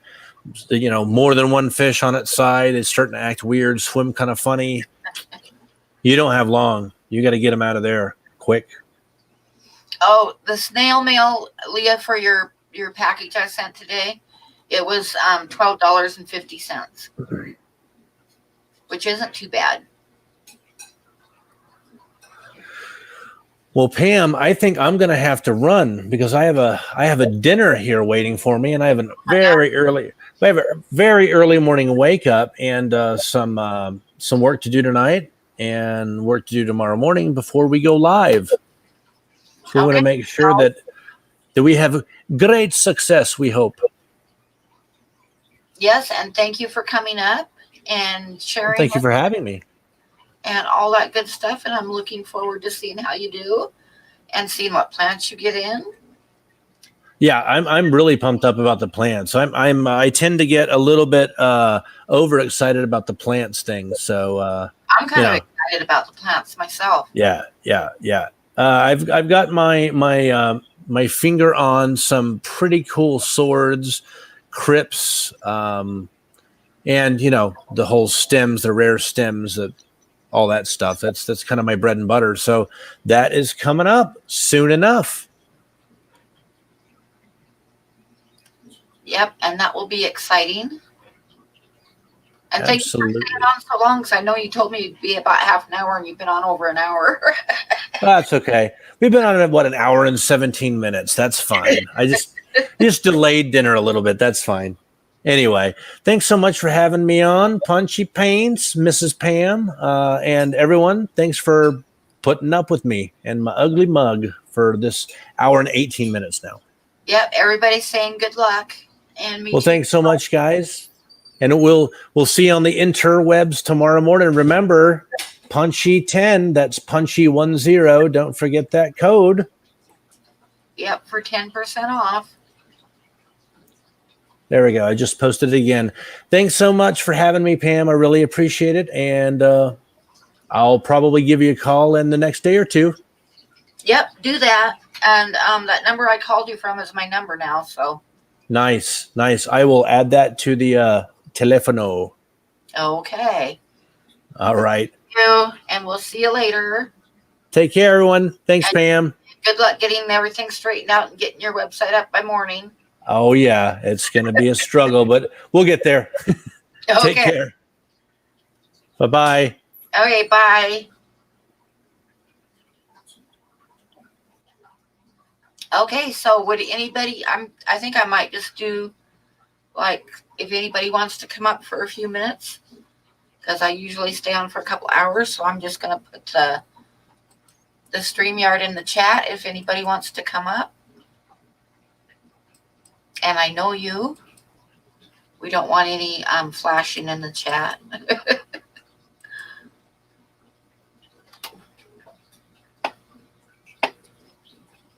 And we'll finish up the hour if anybody wants to come up and join us.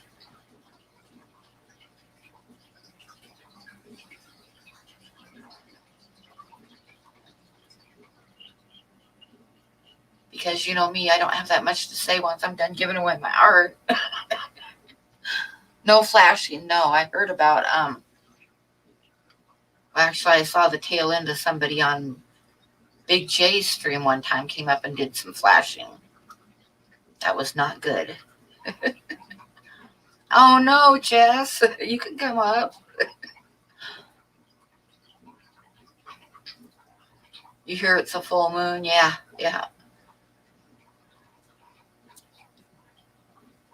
Not at my house. That would be rather bad. Nobody's coming up. Jess needs to come up. We haven't seen Jess for a while.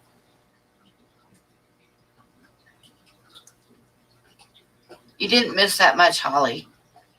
It wasn't very impressive. It was a male.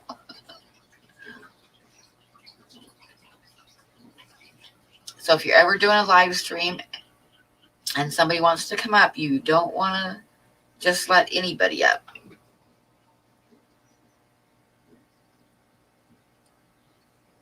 You still need to get some catfish off of me. I don't think I have any right now. I did not see the meteor shower.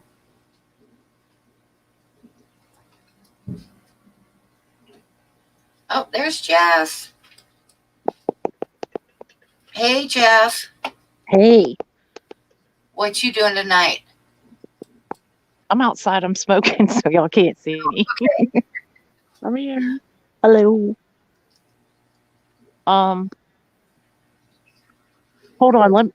I gotta pause the YouTube. It didn't pause itself. Hold on. I'll be right back. Okay.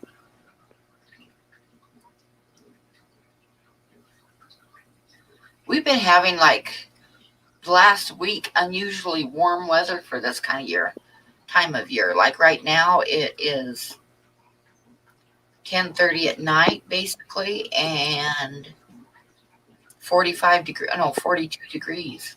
Oh wow. Can you hear me okay? Yeah, hear you great. Okay. Yeah, usually this time of year we're lucky if we get 42 for a high. It's 30 here right now. Is it That's really? crazy. Yeah. Yeah, it's been warm for the whole last week. I thought I heard a little kitty meow, but We have had snow, and we have had some really cold nights, but this last week or so, and it's been really warm for here. I'm not complaining, believe me. I sent you a Thanksgiving present. You did? What did you send me? You should check your PayPal.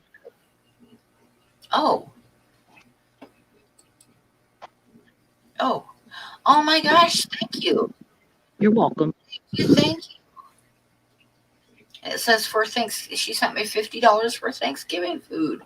Yay. Oh, it's supposed to be $5. Oh, That's no, when you get some ramen. You screwed up. No, I did what I wanted to do. But I figure that way you can get what you want, and Yep. I'm just going to be here by myself for Thanksgiving. But I was thinking I might get a turkey and stuff it and cook it. That would be good. Did you get that link I sent you about Ibotta and Walmart? No. Okay. Well, on Facebook, I sent you a link, but I'll send it again. And this is good information for everybody to have, actually, especially if your wallet's a little tight this Thanksgiving. Yeah. Walmart and Ibotta are teaming up, and they're giving away certain things for Thanksgiving. So if you just Google Walmart Ibotta Thanksgiving 2020, you'll see it come up. But if you buy certain things at Walmart and then you go on Ibotta, they'll reimburse you for. Oh, wow. Yeah, they're doing stuffing, green beans, like common Thanksgiving food, like some instant potatoes, turkey, all kinds of stuff. So you buy it at Walmart and then you put it in Ibotta, your receipt, and then you get you get reimbursed in the Ibotta app for it. Oh, wow. I think you might have sent that to me, but I wasn't sure. Can you use it on your computer, or do you have to use it Yes, you can. Yeah, okay. Ibotta has a desktop application. Okay. So anybody who needs a little extra help, definitely check that out. I know they're doing a limited amount, per Walmart, I guess. Oh, I did let her in. She must have snuck in. Okay, I heard her meowing out here. Now she wants to try to come out again. It's 30 degrees, and she's an adventure cat. She's just meowing at the back door. Meow, meow. Yeah. Mario prefers to go outside once a day to go out potty outside. But sometimes, like if it's like in the minuses, he'll be meowing at the door, and I'll open up the door, and he'll kind of stick his head out and go, "Oh hell no, Yeah. I ain't going out there." Yeah. One of my cats, he likes to just hang out on the back porch, and occasionally he'll go in the grass. But like one day he got cold, and it was the first time I think he'd ever been cold in his life, because I've had him since he was like 3 days old. And he was like, he just started meowing. He was like, "What the is this? What Yeah. is this? Somebody must have messed with the temperature out here." Yeah, Mario doesn't like it when there's snow on the ground either. He doesn't Yeah. like it. Little toesies cold. Yeah, he got hot one time this summer too. He didn't like that either. He's very sheltered, I guess. He's a crazy cat. But yeah, you guys be sure to check that out if you need a little extra help. And also, use your food banks if you can find them and you need them, because that's what they're there for. You can always pay it forward when you're doing a little bit better. Yeah, I haven't been to the one here just because I don't want to go inside, and it's inside. Yeah. I'm trying not to go inside anywhere. It's like I got a few groceries this week, and I had them I used the delivery thing at Safeway. Yeah. I think that's the only place that'll deliver to you. Because things are really bad here right now. I mean, like really bad. Yeah. I heard you saying 1 in 18. Yes. And that's not good odds. No, it isn't. What's your favorite brand of acrylic paint? And you know what, Alex? I don't use acrylics at all. I do oil paints. I do oil paintings and some colored pencils and charcoal drawings, but I don't do acrylics or watercolor.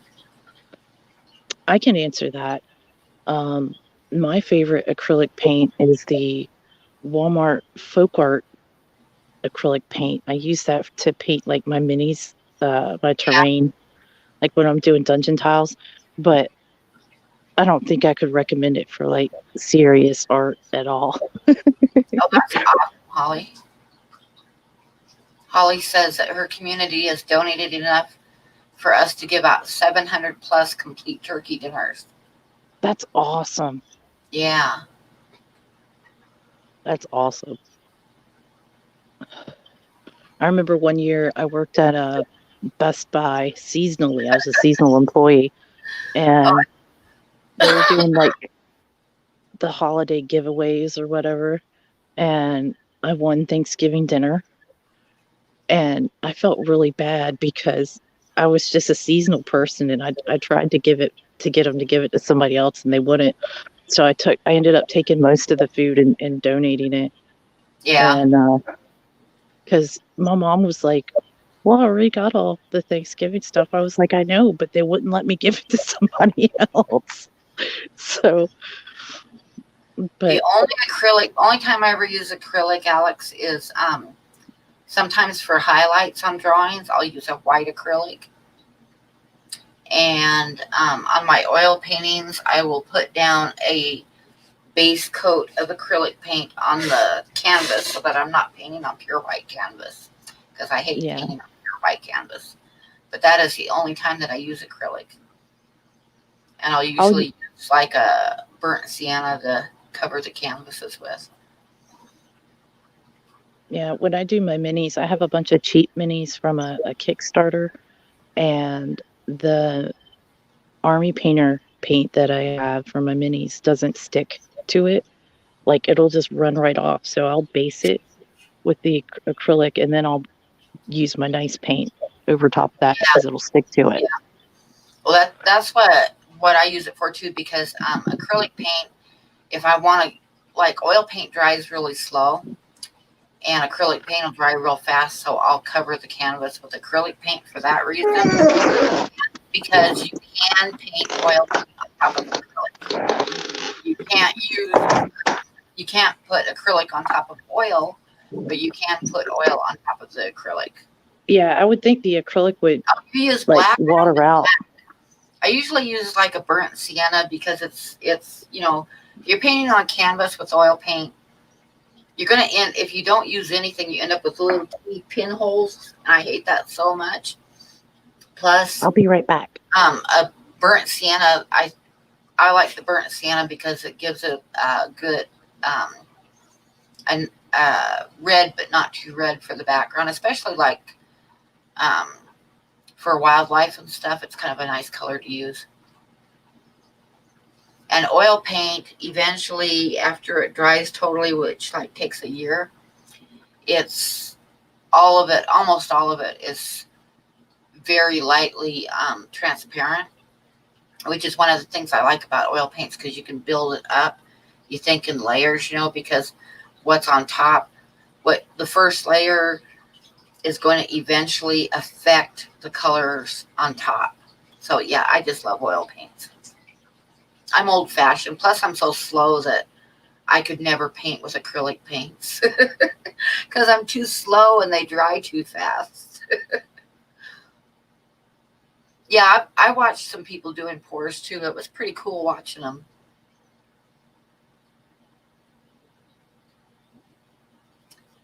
I like the pours. It looks like it uses a lot of paint though. Okay, Maria, thanks for stopping by. You have to be up in 5 hours. Go to bed. Go to bed. Don't lurk. Go to bed. Yeah, go to sleep. Yes, go to sleep.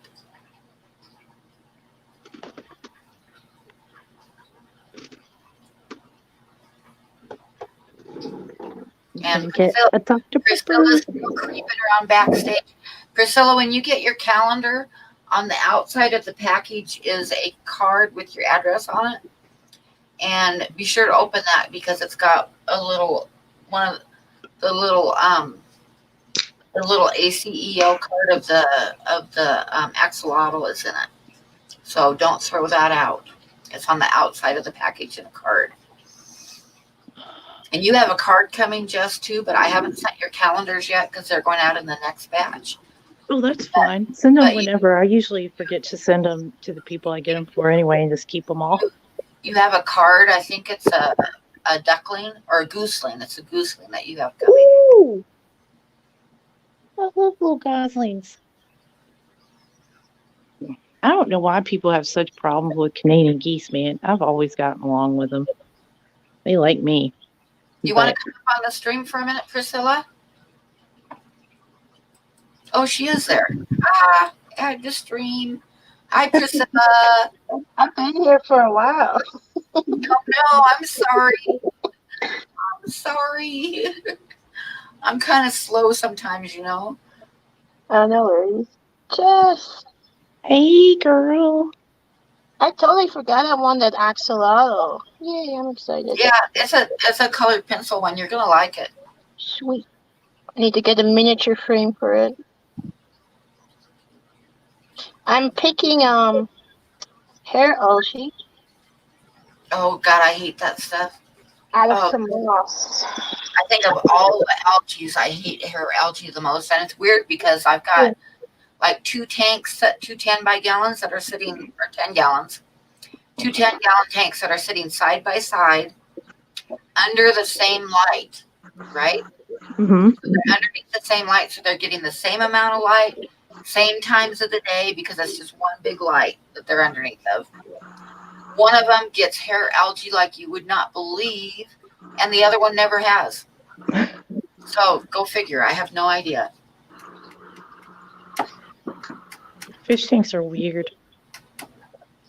Right. Those look so pretty, Priscilla. Got a bunch of shrimp yesterday, like a lot of shrimp. And I was trying to see if there's any That's a good idea, Joseph. down. Oh, so you guys were talking about paint. Mm-hmm. Look what I got. I got my son. This is everything up. I got these. It's cold outside. You're not gonna like it. Metallic watercolors. Oh, cool.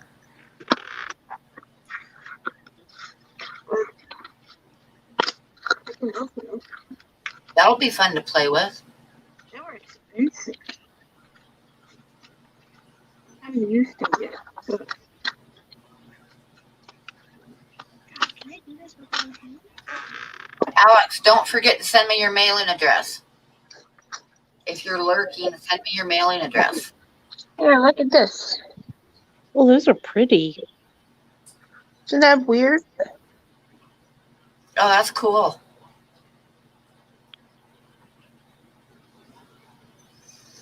I wonder if you mix them, if they lose their metallic or if they keep it. I haven't tried them yet. Look at this purple. It's kind of blue and purple. Yeah, those are really pretty. Did you say they're acrylic or watercolor? They're watercolors. They're really pretty. So what are you going to paint with them? I don't know. You could do a really cool betta. It's what I thought, but then if you scan it, how's it gonna look? That's true. It probably won't show up as scanning them. Here's the color swatch.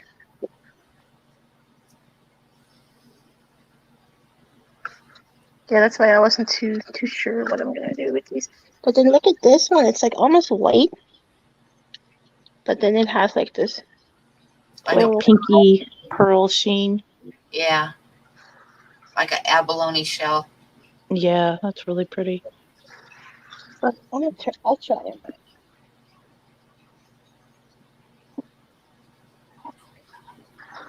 Yeah, I got so many champagnes this week. Oh man, I wish I was drinking beer.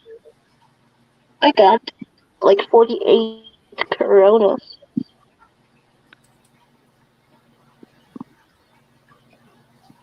Oh look at that one just scrambling. Oh, Pam, we're gonna go.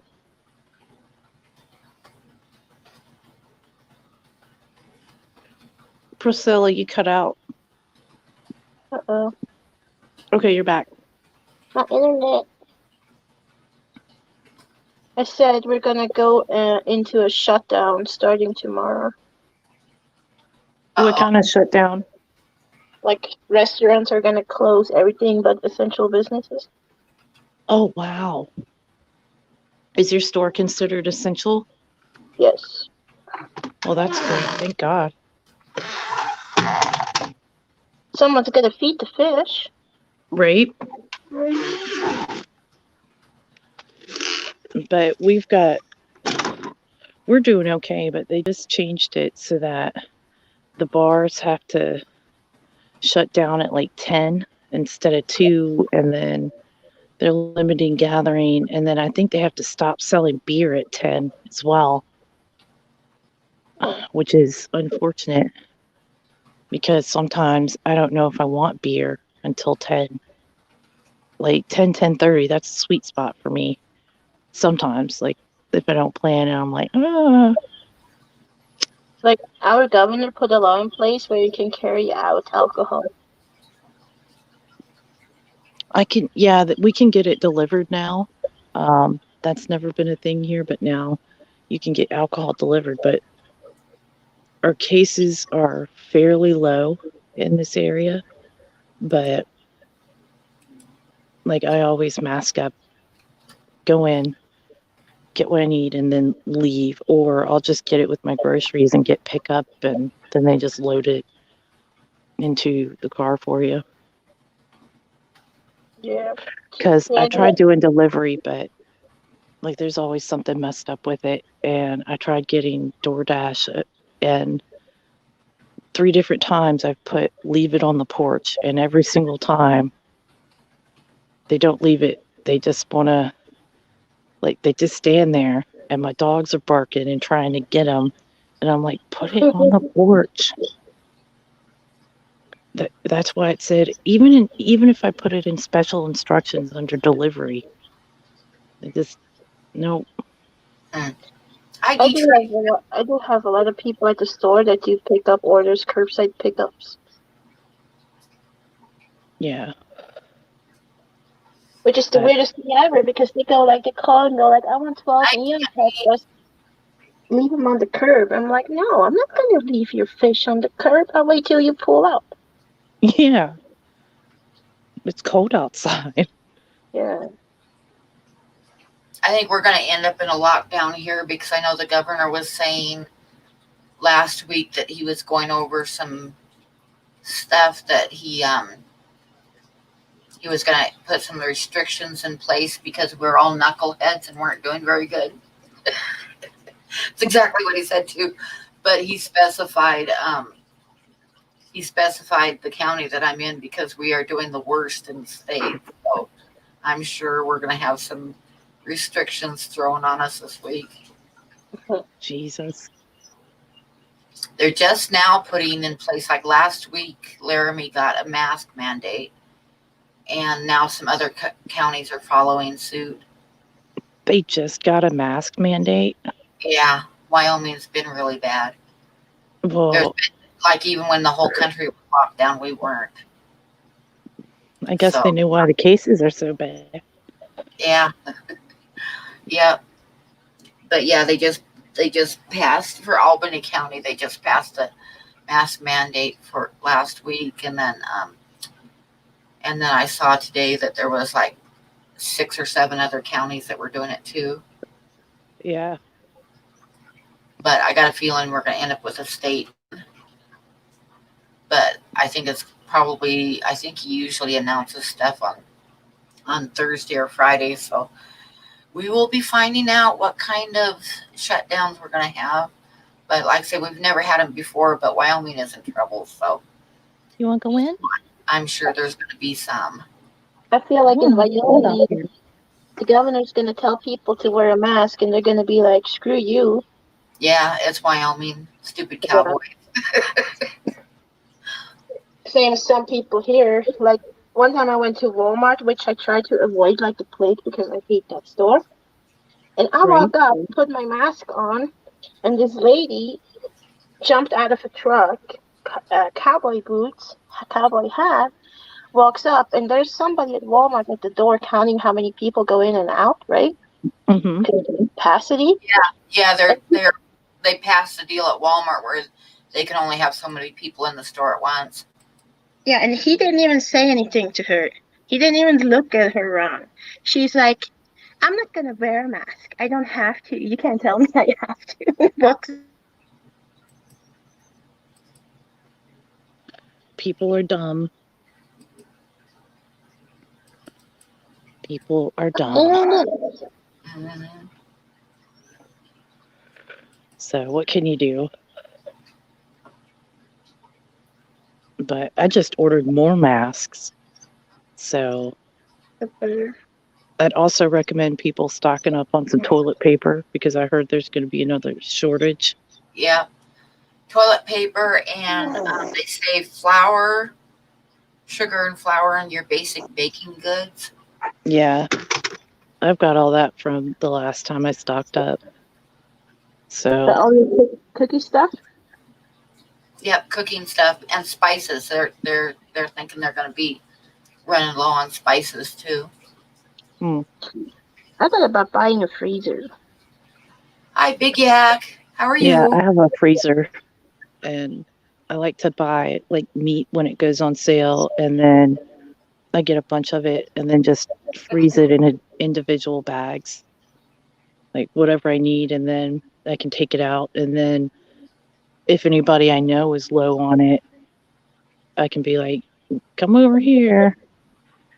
Come and get it. So sometimes if I'm feeling frisky, I'll like prep it with sauces and stuff first. And I've been doing that. I'll take it to a friend of mine that just had a baby a couple months ago and has another toddler. I'll just go drop it off on their porch and be like, all right, there's some chicken on the porch. Nice, nice. But it's because she's really high risk, so I haven't been able to meet the baby yet. But he's very cute, and he looks just like Hi, his little Joseph. sister. It's crazy how much they look alike.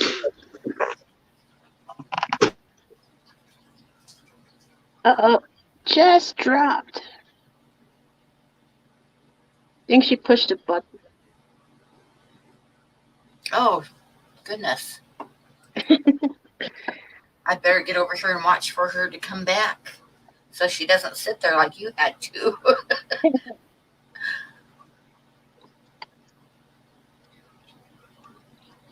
I got blue mystery snails. See these? Oh, I like the blue ones. I get a blue one once in a while from my pink ones, but not very often. Got a lot. I have to put a lid on this tank.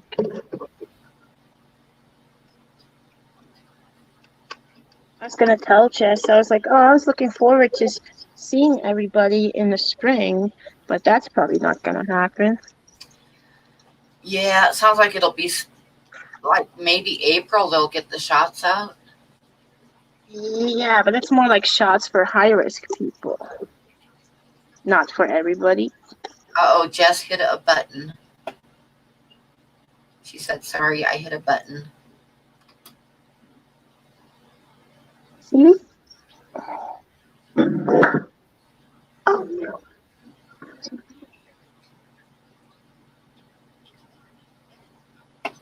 Nobody's allowed to hit buttons but me. Is that blue or gray? Kind of a grayish blue.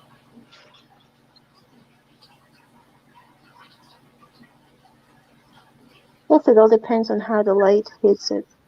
Yeah.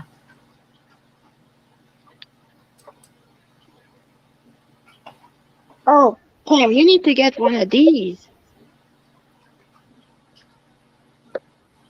Okay, I don't hear echoings. Little catty. That's pretty awesome. Have all my stuff. Oh, yep, it is echoing. Is it me? I've got like a dresser behind me that's full of all my drawing stuff, different kinds of pencils and stuff. And then I've got this cabinet here is full of oil paints. And then my desk has all my brushes and stuff. It smells like dog farts in here. Marley must have just farted. Dog farts. She's really stinky. I swear, today she farted, and I thought somebody had pooped in the house. And I was like, what's going on in here? And it was just a fart. She could clear a room. What do you feed her? Just regular dog food, but sometimes she gets like little treats, or she'll find something in the backyard and eat it, like little voles and Hi, stuff. Anthony. And you can tell when she's eaten one because that's when her farts are the stinkiest. But they come in through my neighbor's yard. Like they'll get under the fence and try to take over our yard, and it never lasts very long. They're like, oh, What stinks the worst is if the dog gets into the cat food and then farts. That makes the worst fart ever. yeah, we feed our cat. Oh, that's a pretty one. Look at that. Oh, it is pretty. Hey, birdie. Hey, pretty snake. Look at his little face. That's the one that you got from Aquaballs, isn't it? Yes.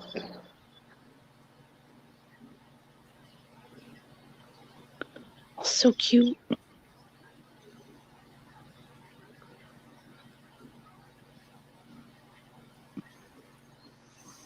It's cute. I'm high risk just because I'm old. Dude, let me tell you, my grandma, my stepdad's mom, fell and broke her hip at some point over the weekend. And this is like, she'd already broken one hip a few years ago. And so then she broke her other hip, and they didn't find her till Monday morning. Oh no. Yeah. Oh.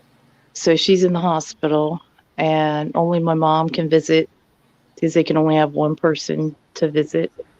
And I know what you guys are thinking. Oh, well, why didn't you get her like a life alert or something after the first time? Well, guess what? She had one, but she wasn't using it because she didn't like the feeling of it on her neck. And we tried getting her a bracelet for it. She didn't want to do that either. So no more living by herself now. So she's been hemming and hawing about going to live with my parents, and now she's just gonna have to once she gets out. Like, I'm really worried about her because she's like almost 90 or 90. And yeah, so I'm worried about her, but at least I'm hoping she's gonna be okay and everything. And then, at least she'll be with my parents. So, Yeah, exactly. And mom can make sure she's eating and drinking and everything. Because my mom takes her food every week, and she's usually over there 2 or 3 times a week. And my dad goes over there too. But she said the food that she took her last week was still in the fridge, and she was just eating like cheese and bread because she really likes sharp cheddar. I do too. I don't blame you, but you can't just eat just that. And No. so she's like, my mom told her she's having surgery in the morning. She's like, whatever you want, let me know. You can eat it. I'll go get it. You want Chinese, Mexican, McDonald's, whatever it is, let me know and I'll bring it. And my mom's a really good cook. So that she wasn't eating what my mom was bringing her is pretty worrying. I think she's just not remembering to eat, and so she just can't be independent anymore, which is sad. But I mean, she's almost 90. It's time for her to. Grandpa's 97 and he still lives by himself. Yeah, my husband's great grandma is 98, and she's just now had to go live with her son. I'm only 65, and when I fell down and made the mistake of mentioning it to my kids, they were like, "Oh my God, we've got to get you moved closer to us," and blah blah blah. I'm like, oh my God, no. Yeah, Now, we're probably gonna be moving to Michigan to go take care of David's parents. So probably like next year or so, or within the next year. I don't know. There's a lot up in the air, but we haven't told them our plans yet, or to have them come live with us. But we want to get enough property so that we can build them a little house on it, so I can just go back and forth. Yeah. I'm not sure how happy they're going to be about that, but that's how it's going to be. That's how it's going to be. Yeah, when I fell and hurt my arm and I was laying on the floor and I couldn't get up, I was thinking I could scoot over to my phone and call somebody, but I didn't want to call anybody and say, "Help me, I've fallen and I can't get up." You could have called me. I would have been there like, just lay there for 2 hours. I'll get you. Yeah, I would have called somebody else to go out there because it's going to take me a while. I'm not going on an airplane. So if you could wait like 3-4 days, No, what I ended up, and I had visions of laying there forever, not being able to get up. But I ended up scooting on my butt over to the front door and getting it open, and then scooting out onto the steps so that I could swing my legs down and stand up. Jesus. It took me a while to do that too. The thing, you don't know how much you use your arms when you get up, Right? and I absolutely couldn't use that arm. So That's awful. I'm glad you're feeling a little bit better. yeah, I can stretch my hand out like waist high, which is wonderful because I can draw now. I can't lift it like higher than that. There's no way in hell you're going to see me raise it above my head yet. And I can move it out, like my elbow out, maybe 3 or 4 inches away from my waist, but I can't raise it up sideways. So, but it is definitely healing. It's sore tonight, but not because of drawing. The drawing I can do now. This week is the first week I've been able to draw without it hurting after like 15 minutes. Well, that's I'm good. really happy about that. But it's sore tonight, but it's because I drove to the post office. It's the climbing in and out of the truck and driving is still making it sore, but I'll get there. I'll get there. You need an automatic car. Yeah, don't do that. My daughter told me one day that I needed to like get rid of my truck and get an old lady car. I'm like, no. See, I got this back scratcher. It's called a cactus scratcher, and I use it to scratch Marley's butt, and she loves it. Janeway is scared of it. She's like, oh yeah, she did. She got up and moved because she saw me scratching Marley's butt with it. I tried to scratch Janeway's butt with it, but she's like, it's scary.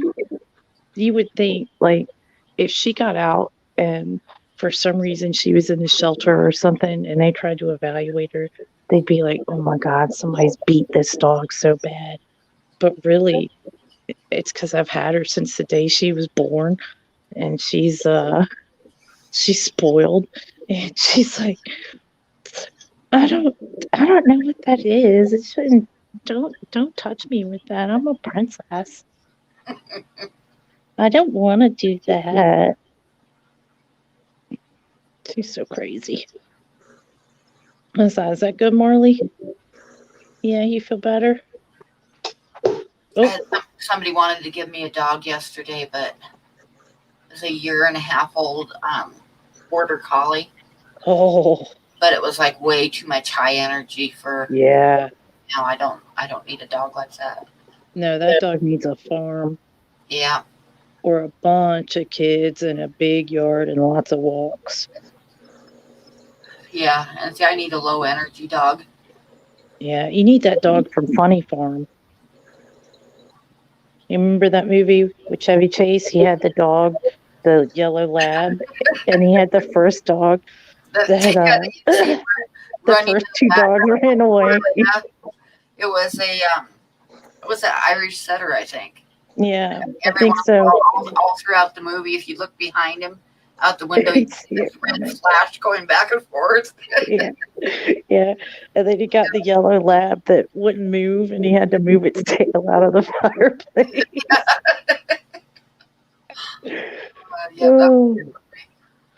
I love that movie. That was a good movie. I always think of that when, like, I think of like a dog for older people. I'm like, we need a Funny Farm dog. But you know, a lot of shelters have a program, Seniors for Seniors, and it's Senior Dog for senior folks, and they help them out with very low cost, and they'll help you with all the stuff, and so then you get a dog that's pretty chill. Yeah. Oh, look at that puppy dog! Look at that little puppy dog! Look at those snaggle teeth! Oh my God! I remember. Oh my God! My mom would eat that dog up. So would you my know dad. You know what I didn't think about when I got the snake? Snake look at about 4 or 5 foot long. And, come here. You think she Oh, could? Alex, I like my 4-wheel drive truck. I'm not that old yet, but I don't need my 4-wheel drive here in Wyoming. Well, plus it snows there and stuff, Yeah, so you exactly. kind of do. Yep, You I think kind she of need would my eat 4-wheel around? drive truck. Yeah, Plus, you're gonna have to watch those two together. No, I think Rambo's too heavy, too big of a target. I hope you gained a few subscribers, Skippers. Snake's drinking water. Plus, I use my truck like some of the paintings I do are really big. So I kind of need a truck for delivering paintings too once in a while. Like I've done some that are like 36 by 48 and bigger. So a car would not really cut it for me. I need the benefit too. Yeah. Well, when we move, I'm gonna have to get a different vehicle because I don't think my minivan is gonna handle Michigan weather too well. I love it, but it's not meant for the snow. That's gonna be a sad day. But Yeah, I I'm remember when I was yeah. looking, when I got my truck, I remember I was looking for something. I would have to have any vehicle I get, I've got to be able to haul art in, and sometimes big art. So, Yeah. Well, I've got so many animals. We're really like, I want to have our place ready so I can take all of our animals up and Yeah.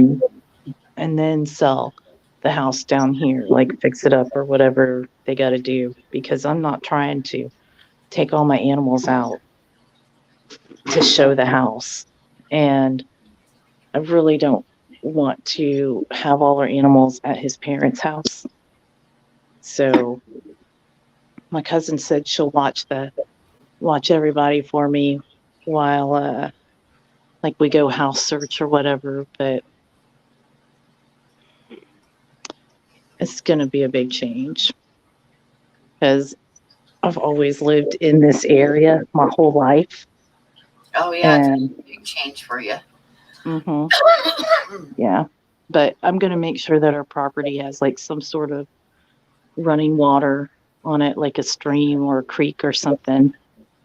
So it's pretty easy to find up there. They got a lot of water in Michigan. So, but I just think that'd be really cool. Go have a cup of coffee and like sit on your deck and look at the stream or whatever.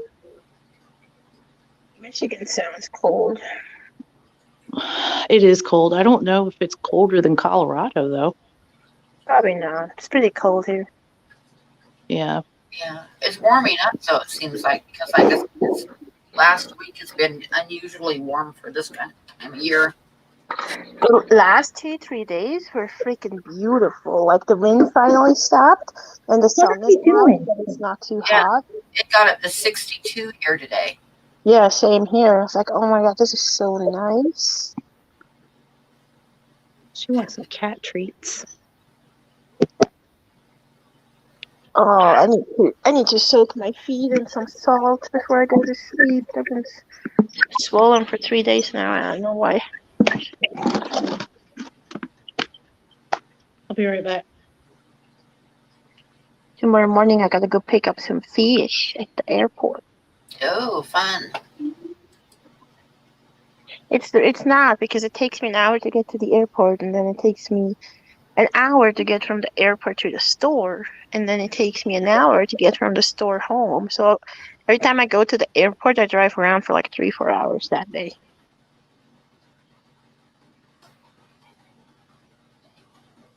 She was starting to knock stuff over. She really wanted some Friskies, but I'm not messing with all that right now. She's already had Friskies today. So I had to start giving my cats wet food again because my older cat is starting to lose a lot of weight. And she's at least 14, I think. And So she likes that Frisky's wet food, but the other cats know what it is, and I don't give them some too. It's not going to end well, but I feed her separately. And one of the kittens, I went up there in her room. She's got a room with her little litter boxes and her little kitty bed or whatever. And I turn around, and there is Tempest, her enemy. Tempest does not like her, probably because Jill was mean to her when she was little. She's not nice to other animals. And I was like, get out of here. Like, you're not supposed to be in here. I just shoo her out. And she gave me the meanest look. She put her ears back. She was like, but then she figured out I was feeding them downstairs and she was happy. But you would have thought, like, you could tell she was pissed off. It was a very pissed off cat look.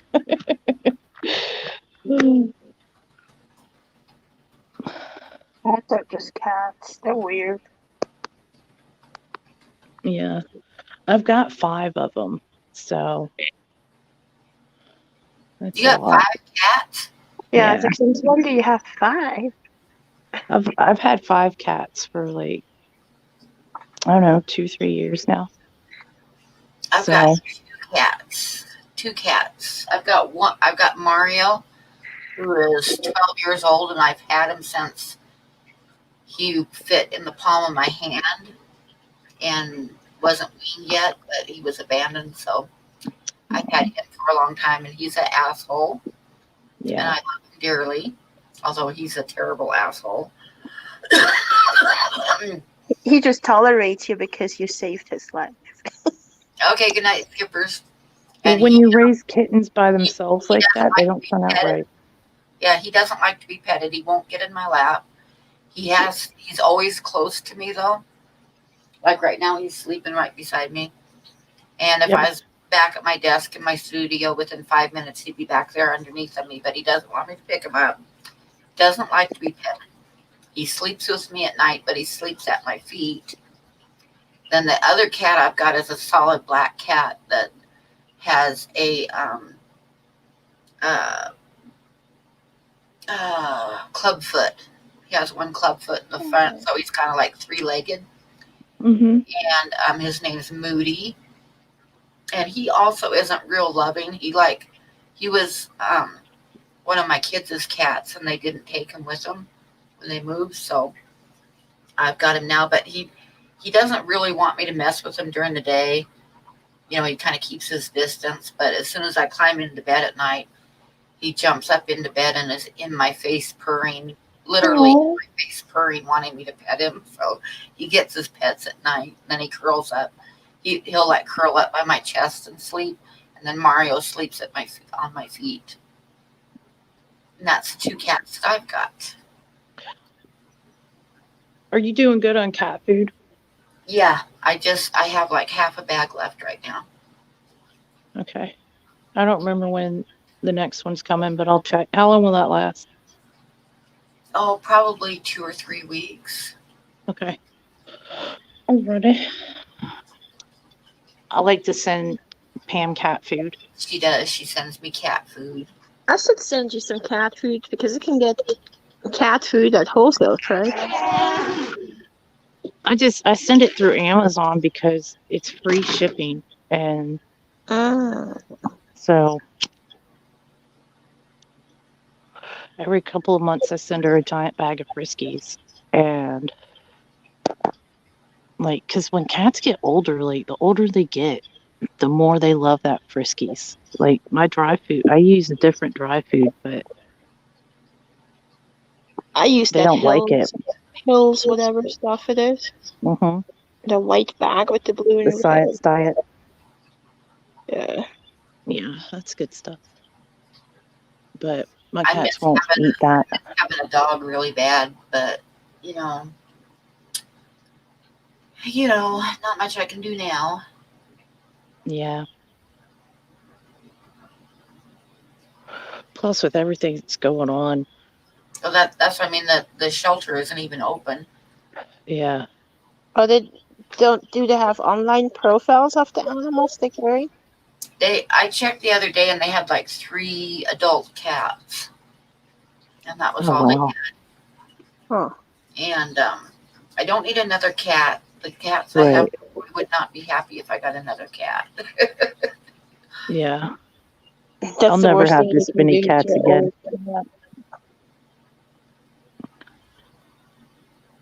Like the 3 young ones get along with each other, and one of the young ones gets along with Jill sometimes. And then Jack doesn't get along with any of them except for Jill.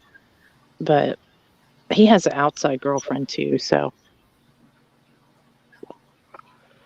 he can BJ live it out. BJ has a dog named Lucy the Wonder Dog Oh, because that's they noticed- awesome. what the hell she's gonna do next. I noticed the other day when I was ordering fish stuff from the wholesaler that they carry reptile, cat, and dog stuff too. Nice. But I Bob, never went to Bob the says, does my ball python need a basking lamp or not? First No. gem or the new ball by just about like a month ago and it's already burned out. No, it doesn't need it. You just want to make sure it doesn't get cold. But if Like your my bulbs are burning out early, you can don't use your hand to screw the bulb in. Use a paper towel because the oils from your hand on that bulb can make them burn out a lot faster. Oh, I didn't know that. Must be like um the same type of bulb as like headlamps on a car because you got to be careful and not touch them either. Yeah, the oils from your hand will burn out light bulbs quickly. It actually any type of light bulb. But yeah, no, I thought first too that ball pythons need a basking spot, but they really don't. It's more really just about the temperature. that's interesting. Like my heat mat, the hot spot in there is like 89 degrees, Nice. and then the tub is closed, so it's around 80-ish inside the tub, which is fine. You just don't want them to get colder. And this Yeah, room here is always 74 degrees because of my shrimp and whatnot, right. so it never fluctuates. Yeah, I'm hoping I can set up like I'm hoping we get a house with a basement and I can set up like tanks in there. Mike from the fish tank barn said he'll hold my fish for me if I need him to because he's only a couple hours, 2-3 hours away from where we plan on moving. So Oh, that that's was kind of really cool. nice of him. Yeah, that was really nice. Yeah.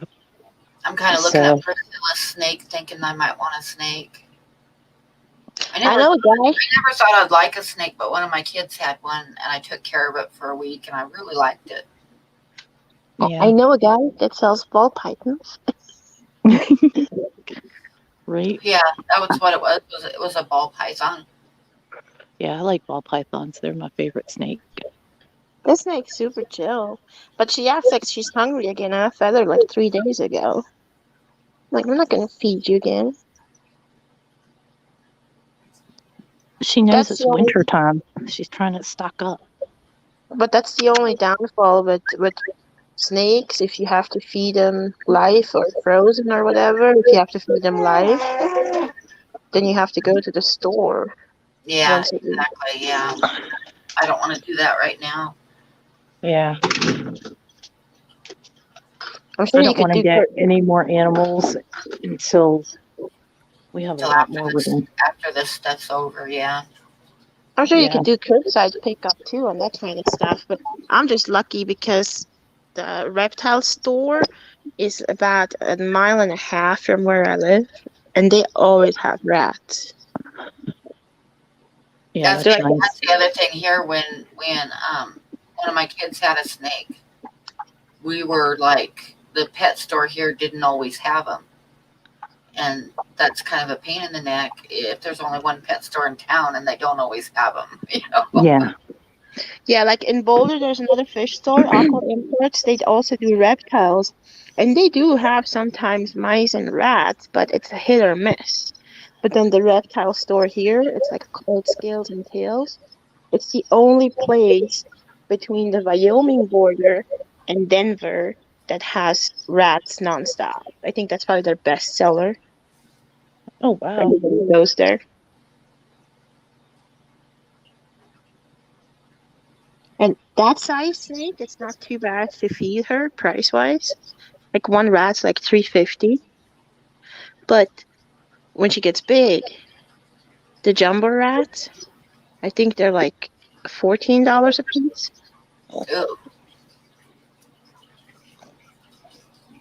And I have to feed her like once a week or every other week type of thing. That's a lot. I would get 2 small ones instead of 1 big one.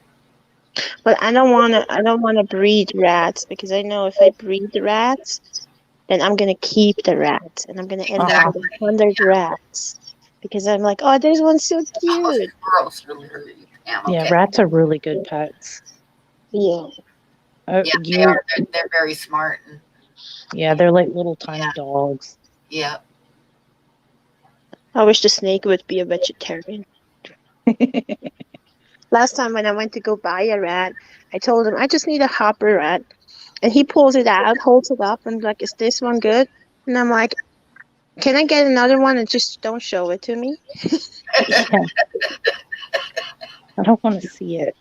He's like, oh, okay. Hi. Hello. Hello. Hello. Yeah. I'm wearing a wearable blanket. I got it in a gift exchange, and this thing is Oh, it so looks comfortable. comfy. Yeah, it's like the hooded robe, only it's just one big thing. I like to sleep in it because that way, if somebody takes all the blankets, Then it's you okay. feel warm. Yeah. You want to be in the show, Marley? Look at her tail. I don't think she's too skinny. See if I can turn around my camera. I don't. Oh, I guess I can't do that anymore. Oh, well, Oh, you have to go to cam mic and then to the camera. oh, okay. And then And it gives you then options. camera.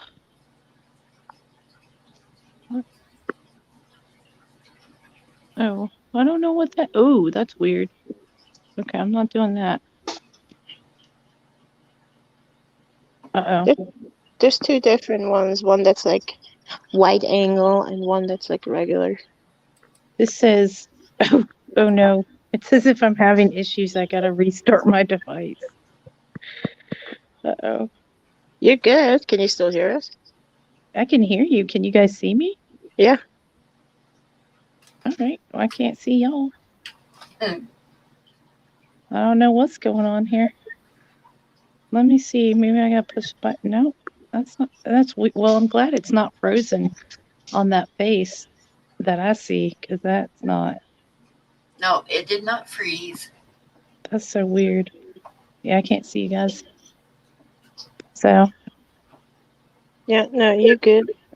okay. I'll just hold the camera like this and hope you guys can see me. Oh, that's funny. It's got my face like, I look like, I don't even know if I can make the face that it froze off.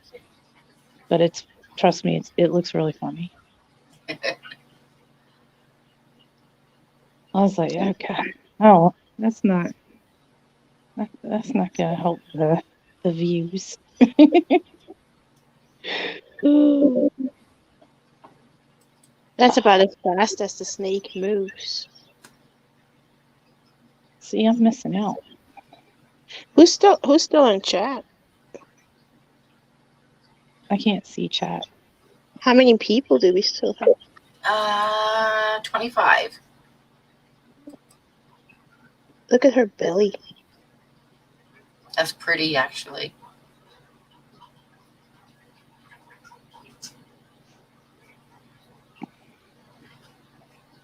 I want to see snakes, Polly. I can't see it. It's just white. Maybe it opened another window. Oh, no. No. Hold on a second. Kind of phone do you have? Holly Gibbs says, Okay. Priscilla, that's a cool shot of the snake. I Over figured it here, out. you should draw that. What, with the belly? Yeah.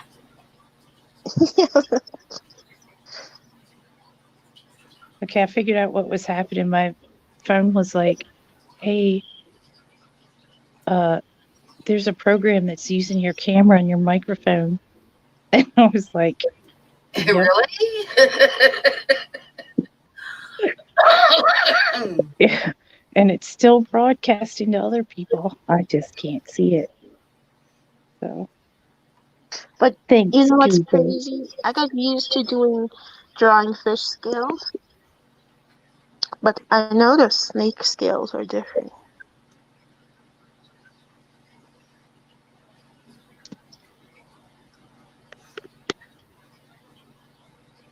I feel like a Sith Lord. Luke, I am your father.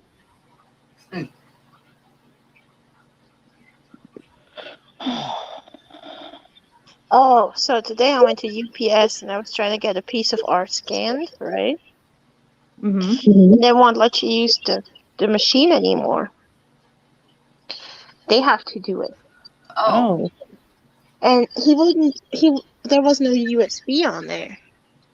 And then he was like, well, we're going to email it to you.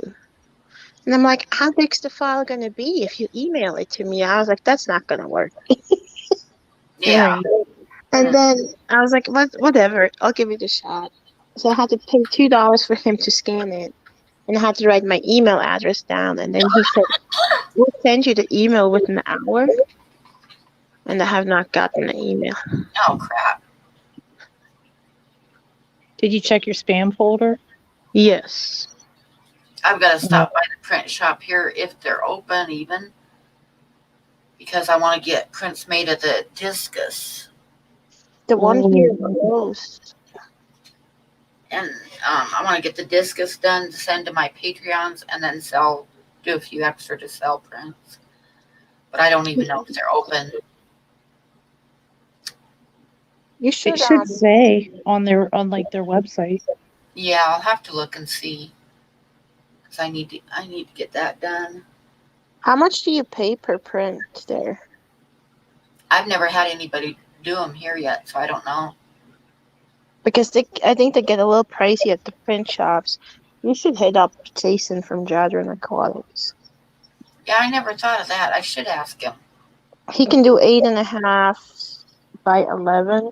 I usually get let me show you. I usually get the 11 by 17, right? Yeah. But I cut them myself. So if you need help with editing them, so he can get you like a full print or a full sheet print, let me know. I can help you with that. But I usually get them. I never thought of that. That would be easier to do, and I wouldn't have to go into the print shop. 'Cause I know the print shop is like next to the college and has college kids working at it. And Yeah. I don't really want to deal with college right now because the college has a lot of COVID. It's much cheaper too, just saying. Yeah, that's a good idea. I'll get a hold of them tomorrow and see how much they would be. They're good quality prints too. So I usually get them like this. Are they on acid-free paper? They're on archival, acid-free Okay. paper, and it's pretty thick. See. But I usually get them like this. They're 11 by 17. And I put 2 8 by 10s on there.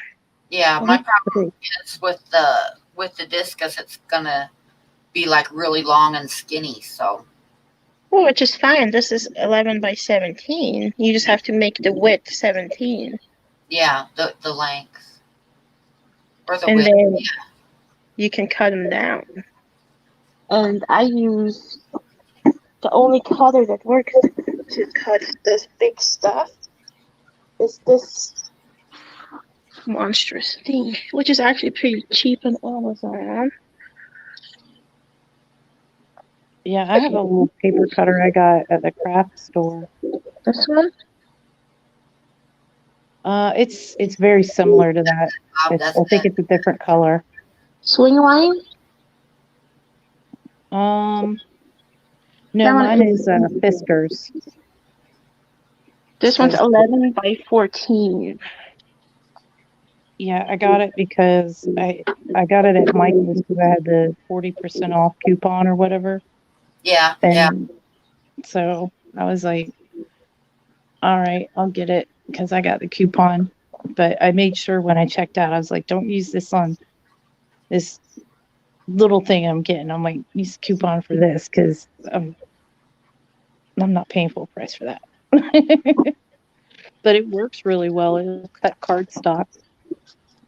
But it's And just like it's I think it's smaller than yours, Priscilla, though, because I don't need one that big. yeah, I need the big one to cut 11 by 14. So this one is 11 by 14. I think the paper is 12 by 18. I mean, you just have to work of cutting them. Right. But I mean, that's not that big of a deal. No, because you've got the little thing that folds over and you just slide it. Yeah, and see, they're nice quality prints. I have scissors. I use scissors. Yeah, scissors. Well, yeah, but if you're gonna cut those to sell, you're gonna need a little cutter. Let me know if you decide to do that. I'll send you one. I think I have the link from the cutter still in my Amazon. It wasn't expensive. It was like I think $30. That's not too bad for one that's that big. Yeah, and it does cut 15 inches. Yeah. Like I said, the reason I bought the one I did was because I had like 40% off. Otherwise, I could have lived without it. But it's really nice when you have to cut like strips. Yeah, and I usually send the prints to him without signature, so that I can sign them all. Yeah. Yeah, that's nice. That is so pretty, Priscilla. And then It's a nice one. And then I get of Amazon too. I get these plastic sleeves. Mm-hmm.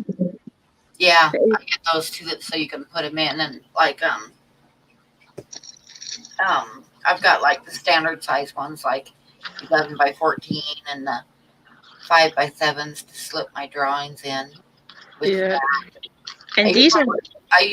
I'll get like pre-cut mats, and then I'll get them with the sleeves and cardboard backing on them too. Yeah, but I skipped the mat because I use these envelopes.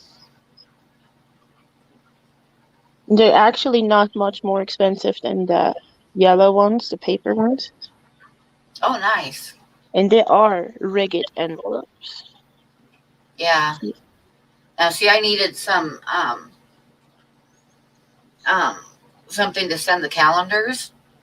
And the first few, I think yours was one of them, I like cut cardboard and it got to be kind of a pain in the neck. So I went to the post office and got their priority mail envelopes, and the calendars fit right into them because I'm lazy.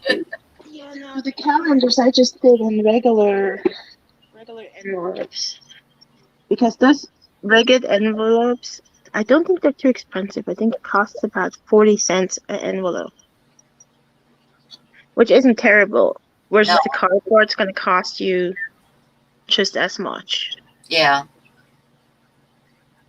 I think I calculated it. I calculated it that if I would buy these yellow ones and the cardboard, it would cost more than just buying those white rigid envelopes. Yeah, except I don't buy the cardboard. I just cut up every time I get anything in the mail. I save the cardboard and cut it into pieces to ship with. And then I mean, Jason is the man. He will get you prints. He'll get you business cards. He will make you stickers.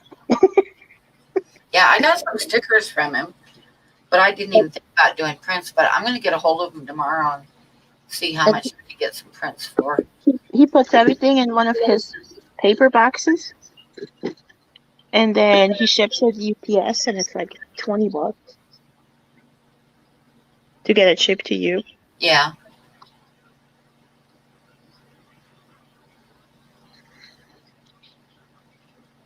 So I was saying, Jason's the man when it comes to printing whatever you need to be printed. He'll also make big posters if you want. Small posters, booklets. He prints whatever. Yeah. Well, I want to get some prints made of the fish from my Patreon, so I need to get a hold of him. Need to get a hold of him soon. As soon as I have enough money to do it. And did you get my calendar I shipped to you? I have not been over to the mail for a couple days, so I will probably be driving over there in the morning. Okay. So it's probably in my mailbox. He printed those too.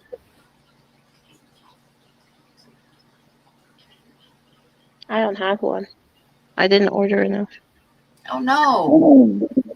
I can't say too much because I don't have any from last year from the ones I did either. So Oh, Pam, I can send you one. It won't be signed though. Yeah, I got a bunch of them. I was gonna send them out, and then I ended up getting pretty sick, and it just didn't. It was last December was not great.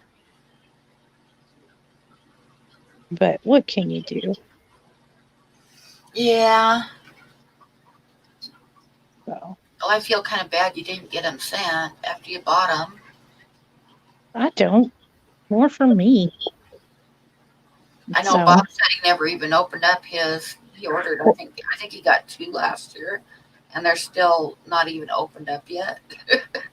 well, I gave one to my mom and I gave one to my brother, so they got theirs. But like, I didn't get any sent to Michigan. But oh well. So Well, you'll be getting some for this year soon. Make sure you send them out. I might. But I haven't sent them to you yet though, because they're going to be going out with the next batch that I order. Okay, well, make sure you sign them. Yes, I signed all of them this time, and I'll make sure I sign all of them on the next ones too. Because last time people wanted them signed, and I kept like getting them wrapped up, and then going, "Did I sign crap. those?" Yeah, you just got to assembly line it. Oh, Priscilla disappeared. Oh, she sure did. She probably hit the same button I did earlier. I don't know what happened. I was just trying to minimize it and it was gone. And then I tried to change my camera because I wanted you guys to see Marley showing me her bear, but didn't work out. I am not sure. I would just like send them an email, BJ, and see how to get one. But it is probably about time to end the stream because it's been 2.5 hours. Yeah, I'm sleepy. So I think it's probably about that time. And I'm going to go make myself something for dinner because I actually haven't eaten anything yet today. Oh, yeah, you got to eat. What are you having? I don't know. I've got some torts. So maybe I'll scramble up some eggs and make a little burrito or something. Oh, that sounds really good. That sounds good. My husband made smash burgers for dinner. That was good. But he had to stop and get mustard because we were out of mustard Oh, for gotta have some reason. I used to have at one point I had 3 or 4 bottles of mustard because I kept thinking I was out. And so I kept getting him mustard. And then I was like, oh, I got mustard. And he was like, we're out of regular mustard. I was like, No way. There's no way. I always get the spicy mustard. I like the Dijon mustard. Yeah, that one's good. We use Walmart makes like it's called Cuban mustard and it's got like little pickles in it. And that one's good for sandwiches, but for cheeseburgers, we like just the regular mustard. So I get it. The cheaper the better for that because it's just mustard. So, Yeah. Well, okay, I'm going to call it a night, peoples.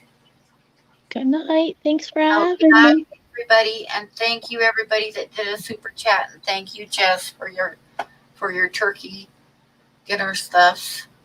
Well, I'm not sending you what I'm cooking, so I wasn't even going to cook it all. But now Priscilla I'm lost going her to. battery. Priscilla's battery croaked. So All right. we're shutting it down anyway, Priscilla. So good night, everybody, and thank you, everybody. Bye.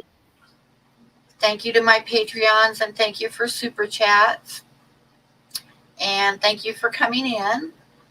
And we shall see everybody next week. Good night.